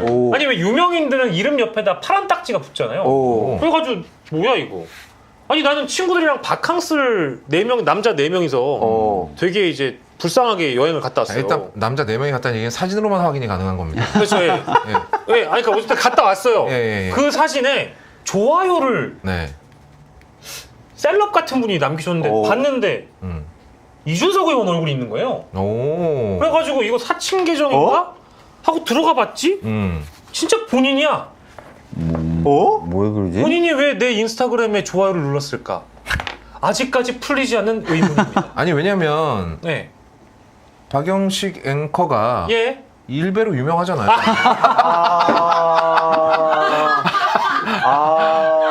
우리 편인 줄 알았을 수 있지. 아니 얘기를 하다 왜 글로 빠져요? 아니면은 혹시 방송에서 이렇게 하고 뒤에 가면 아 형 오늘 좀 조그마한 놈이 자꾸 까던데 이거 내통하고 있었던 거 아니에요? 이거 무관도 아니야 무관도? 아니면 이제 저의 어떤 숨겨왔던 팬이었을 수도 있는 거고. 이제. 아니면 이런 방송에서 황희두 이사님 발언을 유도한 다음에 고소하라 그런다든지. 고소거리를. 아니 그래서 너무 신기해가지고 저희 오늘 뭐 아이템으로 다룰 건 전혀 아니었고 그 저희 제작진분들한테 이게 너무 신기해서 진짜 많아 2번, 3번 체크를 해서 봤더니 15.7만 명의 팔로워를 보유한 이준석 의원의 본 계정이더라고요. 근데 어떻게 이걸 좋아요를 누를 수 있는 거지? 저를 모르실 것 같은데. 알죠. 어떻게 알죠? 무조건 알죠. 왜냐면 거기는 팬코 일단 계속 보기도 하고요. 네, 하지 마. 그리고 중요한 거는 일단 그 같이 방송하신 신인규 변호사님이라고 케미를 또 거기 모를 수가 없거든요. 근데 이게 되게 미스테리인데? 미스테리죠. 미스테리다. 주제로 다뤄야겠다. 하정 씨의 적재 과연. 제가 캡처한 사진 보내드리겠습니다. 아유, 예, 다뤄주시면 감사하고요. 근데 왜냐면 지금 이준석 의원 입장에서는 결국에는 그 본인에 대한 것도 지금 뭐 명태균 게이트 그리고 이제 김성진 씨도 다시 입을 열기 시작했죠. 그래서 이준석 성상납 소위 성핵관 논란도 지금 피해갈 수가 없고요. 그리고 본진이 불타고 있는 거 이거 굉장히 중요하다고 봅니다. 왜냐면은 팬코가 어찌됐든 전 국감장까지 무조건 끌고 가야 된다 보는 거거든요. 이게 아마 과방위 쪽에서 이걸 담당해야 될 텐데 지금 뭐 DC는 DC대로 팬코는 팬코대로 문제가 많습니다. 그래서 요건 이제 국감까지 계속 끌고 가게 되면 근데 또 과방위 쪽에 이준석 의원이 있잖아요. 그러니까요. 그래서 지금 요 전쟁이 좀 굉장히 중요한 그 문제다. 근데 그 차원에서 이준석 의원이 그럼 이거를 쉴드를 쉽게 칠 수 있을까? 그런 거 차원에서 보면은 재밌는 메시지들이 많이 나오고 있어요. 자기가 뭐 예를 들어서 팬코 보는 걸 말한 적도 없다. 이런 식으로 지금 방송에서 막 떠들고 다니고 있거든요. 그래서 이런 거에 대한 어떤 봉쇄 작업들 좀 시작이 됐습니다. 국감이 얼마 남지 않았긴 했습니다만은 그 기간에 또 우리 사이버네란의 특검인 우리 황희두 검사께서 또 이제 중요한 내용들 많이 또 올려주셔야 되지 않겠습니까? 맞습니다. 지금 시리즈가 몇 편까지 나갔죠? 지금 7편까지 나왔고 7편. 팬코 운영진이 장난질을 또 쳤어요. 그러니까 잉여력 선물하기 기능을 막으면 되는데 그걸 완전히 막지 않고 또 여지를 뒀거든요. 그래서 팬코 안에서도 지금 비판의 목소리가 나오고 있고 중요한 거는 지금 다른 데에서도 지금 탐사하는 쪽에서도 취재에 좀 들어가기 시작했습니다. 그래서 이거 되게 중요한 시기예요 지금. 그래서 더 많은 분들이 자신감 있게 얘기하셔도 좋다. 그리고 지금 고발이 또 들어간 상황이거든요. 개혁신당 선대위 특보가 도박 중독자였어요. 그것도 사설토토 여기서 계속 막 자기 포 벌고 이준석 막 인증샷 올리고 포 좀 달라 그러고 다른 팬코 네임드도 허은하 전 대표한테 고발당했는데 그 유전병 쭉 추적해가지고 보니까 여기도 완전 도박 중독입니다. 이 팬코 시스템에 대해서는 일반적인 여타 커뮤니티랑 완전 다른 데다. 근데 좀 정치적으로 뭐 생각이 안 맞아가지고 비판하는 게 아니고요. 여기는 완전히 사설 도박장입니다. 인터넷 그 청소년 인터넷 도박 중독 문제. 우리 박주민 의원님 그 복지위에서도 이거 되게 중요한 문제잖아요. 지난번에 한번 말씀하셨어요. 이거는 그래서 이것도 마찬가지로 봐야 됩니다. 그러니까 이게 팬코가 정말 심각한 문제는요. 그러니까 지금 황희두 이사가 말한 대로 청소년 도박 문제도 걸려 있고, 그리고 소위 이제 우리가 그동안 모르고 방치했던 그 심각한 어떤 인터넷 오염, 그러니까 인터넷 언어의 오염이라든지 이런 것들이 하나의 커뮤니티에서 다 나타나고 있다는 점이에요. 맞아요. 그러니까 우리가 생각할 수 있는 모든 온라인 병폐가 하나의 사이트에서 나타나고 있다는 점이 굉장히 중요하고 상징적인 사건이라고 생각하고요. 그리고 이거를 절대로 그냥 넘어가서는 안 된다. 어떤 사유를 붙여도 팬코는 저는 날리는 게 맞다라고 봐요. 왜냐하면 여기가 그대로 살아남아 있는 이상은 개개인을 계도하는 건 아무런 의미가 없습니다. 그래서 저는 진짜 민주 진영의 혹은 뭐 어떤 평론가라든지 정치인이라든지 뭐 학자분이라든지 다시 한번 말씀드리지만 일베랑 팬코는 다르다. 진짜 제발 이런 얘기를 더 이상 안 봤으면 좋겠습니다. 그 전까지는 모를 수 있다고 봐요. 근데 이번에 이준석을 통해서 그걸 확실히 우리가 알게 됐잖아요. 이준석이 이꼬르 인간 팬코예요. 근데 전 국민이 보는 토론 방송에서 그걸 발언을 해놓고도 아무런 문제의식을 갖지 않습니다. 그런 똑같은 생각을 가진 사람들이 모여 있는데요. 실시간 동접자 수가 기본 10만입니다. 자기들끼리 앞서 말씀드렸듯이 이런 발언을 하고도 뭐가 문제인지 몰라요. 기본적으로 약자들 탄압하는 걸 디폴트로 깔고 있어요. 포인트 나중에 탄압해도 돼. 왜? 재밌으니까. 이걸 다 유머로 포장을 해가지고 실제로 그러다가 극단적인 선택을 하게 만든 일도 있었습니다. 뭐 스트리머 모녀가 아 맞아요. 뻑가 모녀가 네. 기억나네요. 그래서 살인 코리아라고도 불립니다. 네. 이런 일들을 뻔히 알고 있는데 이건 다 나머지는 다 포장지라는 거예요. 뭐 페미니즘이 어쩌고 대북 관계가 어쩌고 이거는 다 포장지고요. 지들 여기서 이렇게 놀게 냅두라는 겁니다. 걔네들 페미니즘 스페링도 모를 거예요. 그럴 수 있겠다. 나 진짜 미안한 말인데 모를 거예요. 네. 페미니즘이 F로 시작하는지 P로 시작하는지 모를걸요? 그거는 저도 그 페미니즘 다 못 쓸 것 같은데요. 페미 좀 한번 써봤어요. 예. 어쩐지 이준석 의원이 따봉을 되게 많이 그거 안 하세요. 퍼즐이 맞춰집니다. 자, 내일 오전 10시에 하는 대통령의 기자회견을 마지막 주제로 좀 하고 네. 짧게 다루고 정리하겠습니다. 자, 내일은 30일 만에 기자회견 하시는 거잖아요. 네, 맞습니다. 30일 만에 한 대통령은 없었어요. 아, 그런가요? 네, 없었어요. 없었는데. 그만큼 이제 보고할 만한 내용이 많이 쌓인 거죠. 네. 뭐 그렇기도 합니다만은 이렇게 한번 해버리시면 아마 30일마다 하실 수도 있을 것 같고. 그러니까 보시면 아시겠지만 광주 가서도 타운홀 미팅 하셨잖아요. 그럼요. 네. 예. 그런 거 앞으로 계속 하실 거예요. 계속 하실 거예요. 그러니까 기자들하고 하는 것뿐만 아니라 이렇게 시민들하고 대화하는 거 이거 계속 하실 거예요. 근데 첫 번째로 언론 현업자들한테 물어보니까 네. 굳이 소스를 캐지 않아도 기사를 쓸 수 있어서 좋다고 얘기하는 사람들도 있는데 그건 뭐 이제 사실은 말진들 얘기고 대통령실에서 근무하시는 분들이 30일마다 기자회견 하시거나 타운홀 미팅을 연속적으로 하면은 굉장히 좀 힘이 드시긴 하겠네요. 제가 이제 대통령실 출입 기자 몇 분하고 만나서 얘기 좀 들어봤더니 힘들어 죽겠대요. 아 그래요? 힘들어 죽겠대. 야.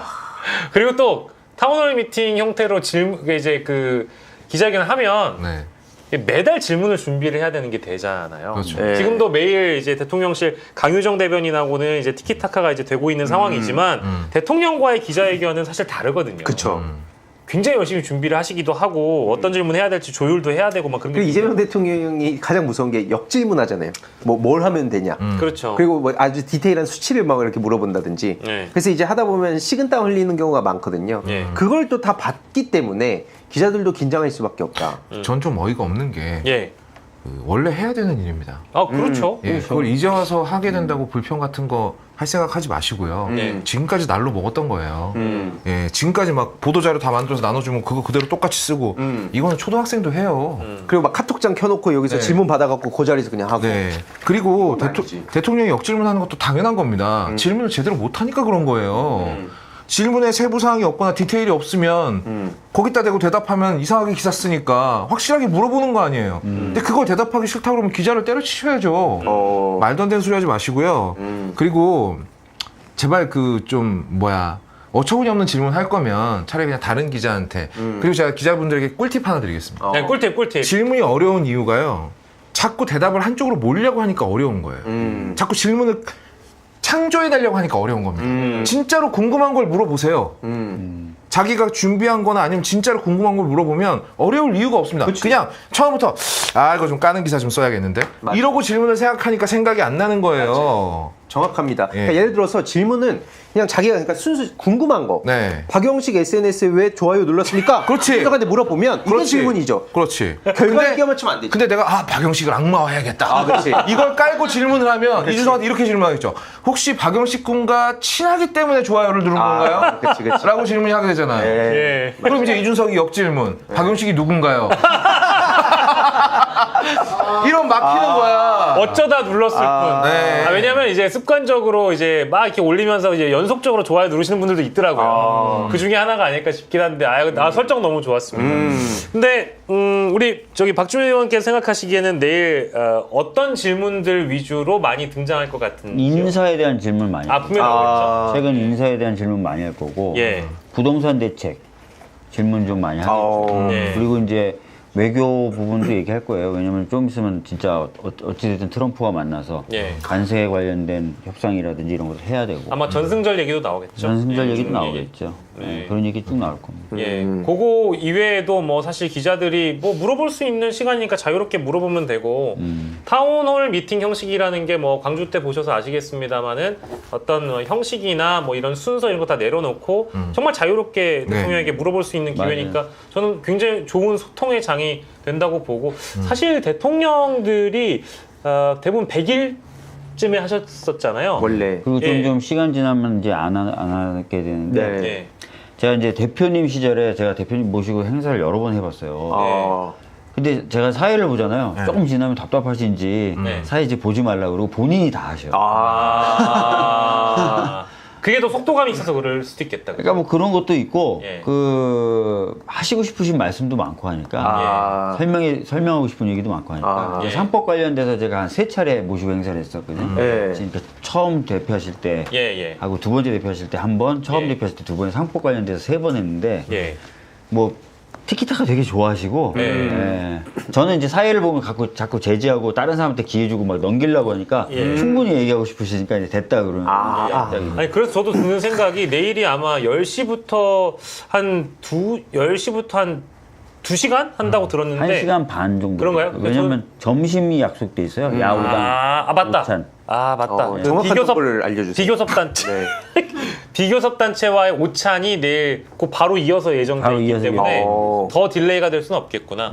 그래도 1시간 반이 아마 더 딜레이가 돼서 저는 한 20분은 더 하실 것 같아요. 왜냐하면 정해놓은 시간보다 원래 조금씩 더 했던 걸로 알고 있기 때문에 원고 준비해놔도 다행인데. 그러니까 뭐 의미 없이 더 하시는 분이기 때문에. 근데 이제 그런 상황을 지켜보는 강훈식 비서실장은 얼마나 더 푸석푸석해질 것이고 얼마나 더 잇몸이 흔들릴 것이며 아니 무슨 잇몸 영양제를 드신다는 얘기가 있더라고요.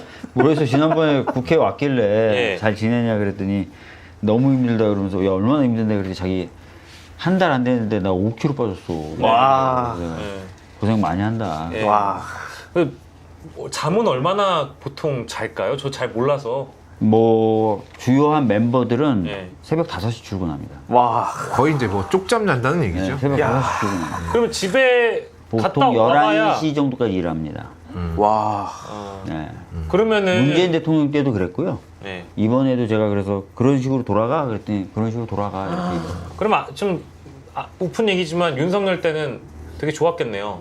꿀 빨았지. 엄청 좋았겠죠. 술 먹고 늦게 제가 나오고. 장관들 중에 한두 분한테 제가 그러니까 윤석열 시대 임명돼서 지금도 국무회의에 들어간 장관들한테 전화해봐서 어때요 요즘에 그랬더니 왜 이렇게 대통령이 밀어붙이세요? 공부하느라 죽겠어요 이러더라고요. 야. 자, 이것도 당연히 해야 되는 겁니다. 그치. 당연히 해야 되는 거고 사실상 국무회의 이렇게 진행이 된 적이 없고 제가 얘기 들어보니까 이재명 대통령이 되고 나서야 국무회에서 발언을 한 국무위원들이 있대요.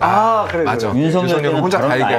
발언 장관이. 잠깐만요. 그러니까 윤석열 때는 발언을 안 하다가 한 번도 안 하다가 못했지. 이재명 대통령 때 되니까 이제 떠드는 국무위원들이 있다. 아니 토론을 좋아하시거든요. 토론이 제가 물어도 보고 어떻게 생각해 어떻게 이렇게 하는데 윤석열 때는 가만히 듣고만 있으면 됐대요. 그러니까 59분을 지가 떠드니까. 그렇지.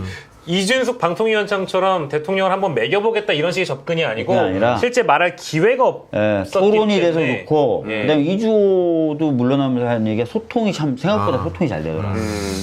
그다음에 외교 관련된 누군데 제가 얘기 들었는데 그 사람도 부하들한테 국무회에 갔다 와서 야 대통령하고 내가 너무 잘 맞는 것 같아 이랬다는 그러니까 이전 정부 그러니까 전에 임명된 장관 그러니까 지금 윤석열 시대의 장관들이 그런 얘기를 한다면 야 참 그 왜 요즘에 여론조사에 나올 때 TK의 지지율도 약 50% 가깝게 나오고 44, 45도 있더군요. 그리고 6070들의 지지도가 굉장히 높더라고요. 야 이런 거 보고 나서 나중에 그 보수층 지지자들이 박정희에 대한 향수가 진하잖아요. 그러니까 이제 성과를 만들어냈다. 고속도로 깔았다. 산업화 시대를 열어줬다. 이런 위주의 사고를 하기 때문에 박정희를 지지하는 건데 이재명 대통령이 만약에 퇴임쯤 됐을 때 그들의 지지도는 어디쯤 가 있을까? 막 이런 것도 사실 기대가 되기도 합니다. 실제로 이제 해수부 이전도 그렇죠. 안 될 거로 생각하는데 바로 지시를 또 하시고 또 뭐 건물 어떻게 임대해서라도 가세요 이렇게 딱 해버리니까 방법을 제시를 하잖아요. 그거 많이 놀았고 그다음에 분명히 이제 광주 가셔서 그 대선 시기에 제가 그때 사회 갔을 때 무대에 올라가셔서 저도 약간 놀랐는데 공항 이전 같은 경우 자기가 직접 하겠다 그랬거든요. 이거 내가 책임져 내 손으로 끝내겠습니다라고 했거든요. 그리고 또 광주 내려가셔서 타워널 밑을 또 해버리잖아요. 그 지역 간의 분쟁 사안을 사실 중앙정부의 수장이 직접 내려가서 그걸 내가 조율하겠다고 하는 건 사실은 아마 주변에 참모들이 있으면 굳이 이렇게까지 안 하셔도 된다라고 할 수도 있는 사안인데. 그러니까 그리고 못하는 거에 대해서 명확하게 말씀하시잖아요. 그러니까 더 신뢰가 가는 거죠. 맞아요. 그리고 이번 기회에 지자체장들도 네. 공부 안 하고 온 거 다 탈라놨어요. 맞아. 그 뒷얘기 제가 많이 들었는데. 그거 뒷얘기도 해주세요. 요거는 좀, 왜냐하면 저는 들어보고 싶었던 게, 네. 저 사실은 강기정 그 시장도 과거에는 제가 알고 지냈던 분이고, 뭐, 저희 전남지사는 잘 몰라요. 근데 솔직한 얘기로 조금 기대 이하였거든요. 아니 SBC 답변이나. 얘기하는데 못 따라 웃으시는 분들이 많더라고. 그래서 나는 이 정도면 심각한데라고 생각했는데 뒷얘기는 좀 해주세요. 그래도.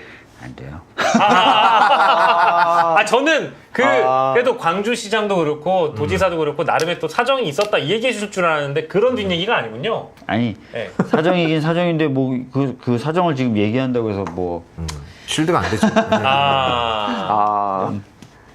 그러니까 아마 제가 요거는 이제 귀동량으로 네. 들었던 얘기만 이제 박주민 의원이 얘기 안 하셔도 제가 들었던 얘기만 얘기하면 그 지자체장 분들 중에 정말 후회되고 왜 그렇게밖에 답변을 못했는지에 대해서 굉장히 안타까워했다라는 분이 계시더라고요. 그래서 정말 너무 안타까워해가지고 원래 그런 취지로 답변하려고 했던 게 아닌데 좀 당황하기도 했다 이제 이런 얘기를 주변에 했다라는 설이 있습니다. 예, 이제 아마 그런 얘기 하시려고 했던 것 같기도 한데. 지자체장들도 억울할 수는 있겠는데 예. 사실 이제 평상시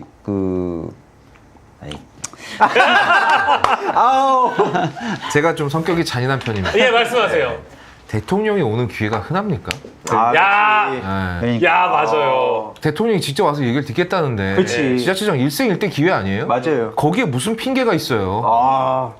동의합니다. 네. 그리고 이거는 지방선거를 사실 지금 뛴다고 봐야 되잖아요. 그렇죠. 재선을 하고 싶어? 네. 그럼 기회잖아. 이 기회를 놓쳐놓고 무슨 재선이야. 그러니까 맞아요. 이게 너무 안타깝다라는 거예요 한마디로. 예. 저도 그러니까 실제로 그래서 사이버 내란 문제에 대해서 한번 후보 시절에 직접 언급하셨거든요. 네, 예. 그래서 어떤 포상을 받는다든지 뭐 예. 제보 같은 거 뭐 그런 말씀도 주셨는데 예. 앞선 지금 엄청 급한 중요한 과제들 좀 지나고 나면 예. 개인적으로 그 문제도 대통령께서 직접 이건 챙기셔야 될 중요한 과제다. 왜냐면 이게 단순히 홍보 소통이 어떻게 되는 문제가 아니라 이건 국가 안보와도 직결이 된 문제고 예. 이것 때문에 지금 정치 양극화부터 시작해서 극단적인 뭐 폭도들이 등장하는 거기 때문에 예. 대통령께서 직접 챙기시면 공무원이든 아니면 뭐 국정원이든 이런 데서 막 장난질하는 사람들 예. 지금 이제 제가 자세히 다른 검찰이나 이런 것 때문에 말을 못 하고 있는데 예, 예. 그쪽도 지금 장난질이 좀 있습니다. 그래서 나중에 적절한 시점이 되면 예. 이것도 한번 좀 제대로 본격적으로 공론화를 해보려고 합니다. 예. 예를 들어서 양우의 양지회라든지 예. 뭐 자유총연맹이라든지 자유총연맹. 자구총연맹 아주 그냥 국정원 특활비라든지 예. 할 일이 많습니다. 그래서 예. 행안부 장관 이제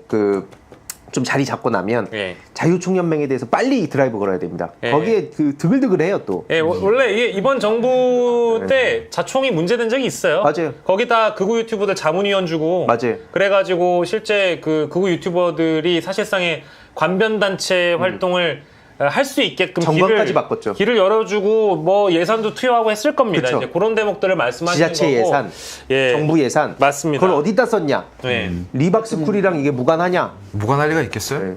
자 그리고 저는 뭐 지금 대통령님 30일 동안 쭉 보는 게 하나 있어요. 예. 이게 어떻게 보면 약간 말해도 되나? 이럴 때가 너무 좋아. 안전 관련된 단체들이 있는데 네. 사회적 재난 참사 관련된 그 사여로 가족 협의회도 들어가 있고 오송 참사 피해자들 들어가 있고 가습기 살균제나 산풍백화점 피해자 이런 분들이 참사 피해자 및 그 가족들이 모여서 만든 단체가 있어요. 거기서 매번 선거 때마다 물어봐요. 당신이 당선되면 이런 거 하겠느냐. 예. 근데 이번에 좀 이렇게 일처리가 좀 늦었어요. 선거 때. 예. 그래서 그 캠프에서 빨리 답이 안 나오는 거야. 그래서 저한테 연락이 온 거예요. 빨리 좀 해달라고. 그래서 막 이렇게 막 급하게 소통을 해서 답을 드렸어요. 그 단체한테. 예. 근데 그때 이제 답을 늦게 이제 주게 되면서 그냥 후보가 이거 왜 이렇게 늦었어? 라고 약간 좀 역정을 냈대요. 이거 왜 이런 거 왜? 근데 그 다음부터 신기하게 후보가 어느 자리에 가서도 안전, 그 다음에 참사 반복 안 되게 하겠다. 예. 원래 그 10대 공약에는 그런 내용이 없었어요. 그러더니 계속 이제 행보 보시면 아시겠지만 갑자기 이제 한강통제소나 이런 데는 당연히 가시겠지만 이태원 참사 현장에 가시고. 네. 그다음에 저는 미리 알았지만 16일 날 이제 참사 피해자분들을 쫙 없다. 세월호 참사, 이태원 참사, 무한공항 참사 다 이제 뭐 이런 무한 여객기. 전 미리 알았긴 한데 오늘 보도가 단독으로 나와서 제가 미리 말씀드릴게요. 16일에 참사 유가족분들을 그러니까 대통령이 만나시는. 본인 머리에 이제 뭐가 딱 들어가면 쭉 하시는 것 같아요. 전에도 그런 느낌이 받았어요. 이거 해결을 해야 밤에 잠을 주무시는 것 같아요. 거의 안 주무시는 것 같긴 한데. 쭉쭉쭉 그렇게 하시는 것 같아요. 이게 지금 한 달이 지금 또 듣고 나니까 한 달이 무슨 진짜 1년 같아요. 윤석열의 1년이 뭐야? 3년 동안 못 봤던 거를 한 달 만에 보는 느낌이 들고 그리고 오늘 또 단독 기사 떴습니다마는 각 부처별의 외청들을 포함한 20개의 공공기관들도 다 국무회의에 와가지고 참여해서 보고하라 그랬대요. 그러니까 국무회의는 뭐 다들 아시는 것처럼 국무위원들 그리고 뭐 서울시장이나 방통위원장들 뭐 옵저버 자격으로 뭐 나올 수 있는데 뭐 LH 포함한 여러 공공기관들도 와가지고 이렇게 일하실 줄 알았어요. 국무회의에서 보고를 하라고 했다라는 게 이게 그러니까 지금 뉴노멀 시대를 좀 사는 그런. 그러니까 당대표 하실 때도 답답하면 상임위원장들도 내려오라 그래요. 그러니까 상임위원장들이 쭉 내려가가지고 관련된 예를 들어서 이제 무안에서 항공기 사고 났을 때 관련된 상임위원장 다 모여. 상임위원장들이 가가지고 다 얘기하고 보통은 그냥 정책위 의장하고 그냥 그렇게 해요. 당직자들 중심으로 회의하는데 그렇게 모아서 막 하시고 그렇게. 그러니까 이게 너무 화가 나는 게 세월호 이자라고 이렇게 퍼뜨렸던 거. 그 국정원 직원이 그렇게 했거든요. 옛날에 유가족분들이 사찰하고 세월호 지겹다. 박근혜 국정원 때 세월호 지겹다는 거를 일베통해서 확산시켰어요. 그래서 마치 그분들 위하는 것처럼 유족들 위한 것처럼 해가지고 일상으로 돌아가야지. 이딴 거를 콘텐츠로 만들어서 뿌리고 조회수 몇만 나오니까 성공했다. 이런 일들을 했던 사람들을 윤석열 정부 때 다 갖다 썼거든요. 전 이거 진짜 국정원 개혁 진짜 심각합니다. 근데 솔직히 말해서. 근데 저도 너무 답답해요. 답답한데 우선순위가 있으니까 조금만 기다리고 있는 겁니다. 지금 우리 황희두 정보기관의 권한을 강화하자고 하고 있어요. 말이 안 됩니다. 이건 진짜. 그동안 어떤 일들이 벌어졌는데. 아무튼 이건 나중에. 말 나온 김에 저도 건의할 게 있는데 말씀하세요. 마지막으로 지금 오세훈 서울시장이 지금 러브버그 때문에 저는 이거를 보고 약간 장난치는 건 줄 알았어요. 누가 이거를 난리 났어요. 페이크 뉴스로 나 그거 얘기할 줄 알았어. 페이크 뉴스로 이거를 뭐 그거 얘기할 줄 알았어. 스펀지밥을 만들겠대요. 진짜 무슨 뭐 두뇌가 스펀지로 돼 있습니까? 아니 뭐 지금 이 사람은 지금 제정신인가 이거를 사람들이 힘들고 지금 고통을 겪고 있다라는데 그걸 캐릭터로 만들겠대. 아이고 퍽이나. 그러니까 오세훈 서울시장 합치라는 거야 한두 번이 아닌데 제가 이제 이재명 정부 되면은 제가 뭐 딱히 이재명 정부에게 요청하고 싶었던 말은 딱 하나밖에 없었거든요. 오세훈이 망쳐버린 그리고 아직도 누구도 신경 쓰지 않고 구제해주지 않는 곳이 있습니다. 교통방송. 네. 여기 지금 그냥 방치돼 있어요. 이제 서울시에서 조례를 없애버렸고 서울시에서 지원도 못 해주고요. 그리고 어디 인수하겠다는 회사도 없습니다. 인수도 안 돼요. 그리고 지금. 그리고 지금 여기 물경 한 200명의 직원들이 월급도 안 받고 지금 몇 개월째 버티고 있거든요. 저는 이재명 정부에서 이거를 뭐 이제 당장 어떻게 다 이걸 정상화 시켜줄 수는 없겠지만 적어도 여기 TBS가 주파수와 TV 채널을 갖고 있기 때문에 이걸 국정 홍보용 방송국으로 사용을 하든 아니면 이런 쪽으로 어떻게든 좀 활용을 했으면 좋겠어요. 이대로 그냥 200명의 직원들이 다 자기 발로 사표 쓰고 나가서 떨어져 나갈 때까지 그냥 내버려 두는 건 아무리 봐도 저는 이건 옳은 처사는 아닌 것 같습니다. 그리고 이게 활용 용도가 없으면은 또 그러려니 하겠는데 방송국이지 않습니까? 그렇죠. 그래서 저는 제 생각 같아선 TBS를 인수를 해서 우리가 뭐 박영식 앵커라든지 뭐 우리 황희두 청년이라든지 이런 분들에게 프로그램 하나씩 만들어주고 라디오 방송, TV 방송으로 오히려 국정 홍보의 장으로 널리 써먹으면 훨씬 나을 것 같다. 겸사겸사 너무 좋지 않습니까? 이거를 꼭 건의를 드리고 싶었어요. 두 분 다 아주 좋은 건의를 주셨고 참 이게 열심히 또 대통령께서 시간을 24시간을 48시간처럼 사시는 분이기 때문에 이런 목소리들 잘 반영해서 앞으로 또 국정에 잘 반영을 해주셨으면 좋겠고 아까 말씀드린 대로 16일 참사 유가족분들을 대통령이 직접 만나고 국무회의는 이제 업무보고 플랫폼으로 바뀐다는 겁니다. 국무위원들끼리 모여가지고 뭐 안건 의결하고 도장 찍고 하는 정도 수준으로 끝나는 게 아니고요. 법안 통과시키고 하는 게 아니고 여기에 뭐 산림청이나 당장 다음 주부터 산림청하고 소방청하고 불러다가 참사 대비 이제 그 재해 대비 이런 거 보고를 받겠다고 하시네요. 그래서 국무회의가 외청들뿐만 아니라 공공기관장들까지 다 와가지고 업무 보고를 하게 만든다고 하니까 야 이건 참 이례적인 장면입니다. 오늘 굉장히 너무 긴 시간 동안 세 분을 또 붙잡았습니다. 저희가 조금 일찍 끝내려고 하다가 세 분 다 너무 좋은 말씀을 많이 주셔가지고 대단히 감사드리고 참 좋은 말씀 해주신 우리 요한님 또 이렇게 세 분 다 칭찬 주셨고 동그라미 2개님 그대로 읽어드릴게요. 거지가 박주민은 좀 쉬워라. 쉬었으면 좋겠다 이제 이런 걱정돼가지고 이런 말씀이신 것 같아요. 세 분 다 너무너무 감사드리고요. 마지막으로 박용식의 정치야 시장 공식 오피셜로 거업과 목사님 매칭 이벤트 해내겠습니다 라고 하셨는데 저까지 나가는 꼴을 보고 싶으시면 그렇게 하시기 바랍니다. 오늘 정치야 시장 여기서 마무리하도록 하고요. 끝까지 고생해주신 우리 박주민 의원님, 거의없다님 그리고 정치야 시장의 특검 사이버네란 특검 황희두 이사님과 함께 했습니다. 저희는 다음 주에 다시 돌아오도록 하고요. 내일 밤 10시에 또 뵙도록 하겠습니다. 여러분 고맙습니다. 고생하셨습니다. 아이고 고생하셨습니다.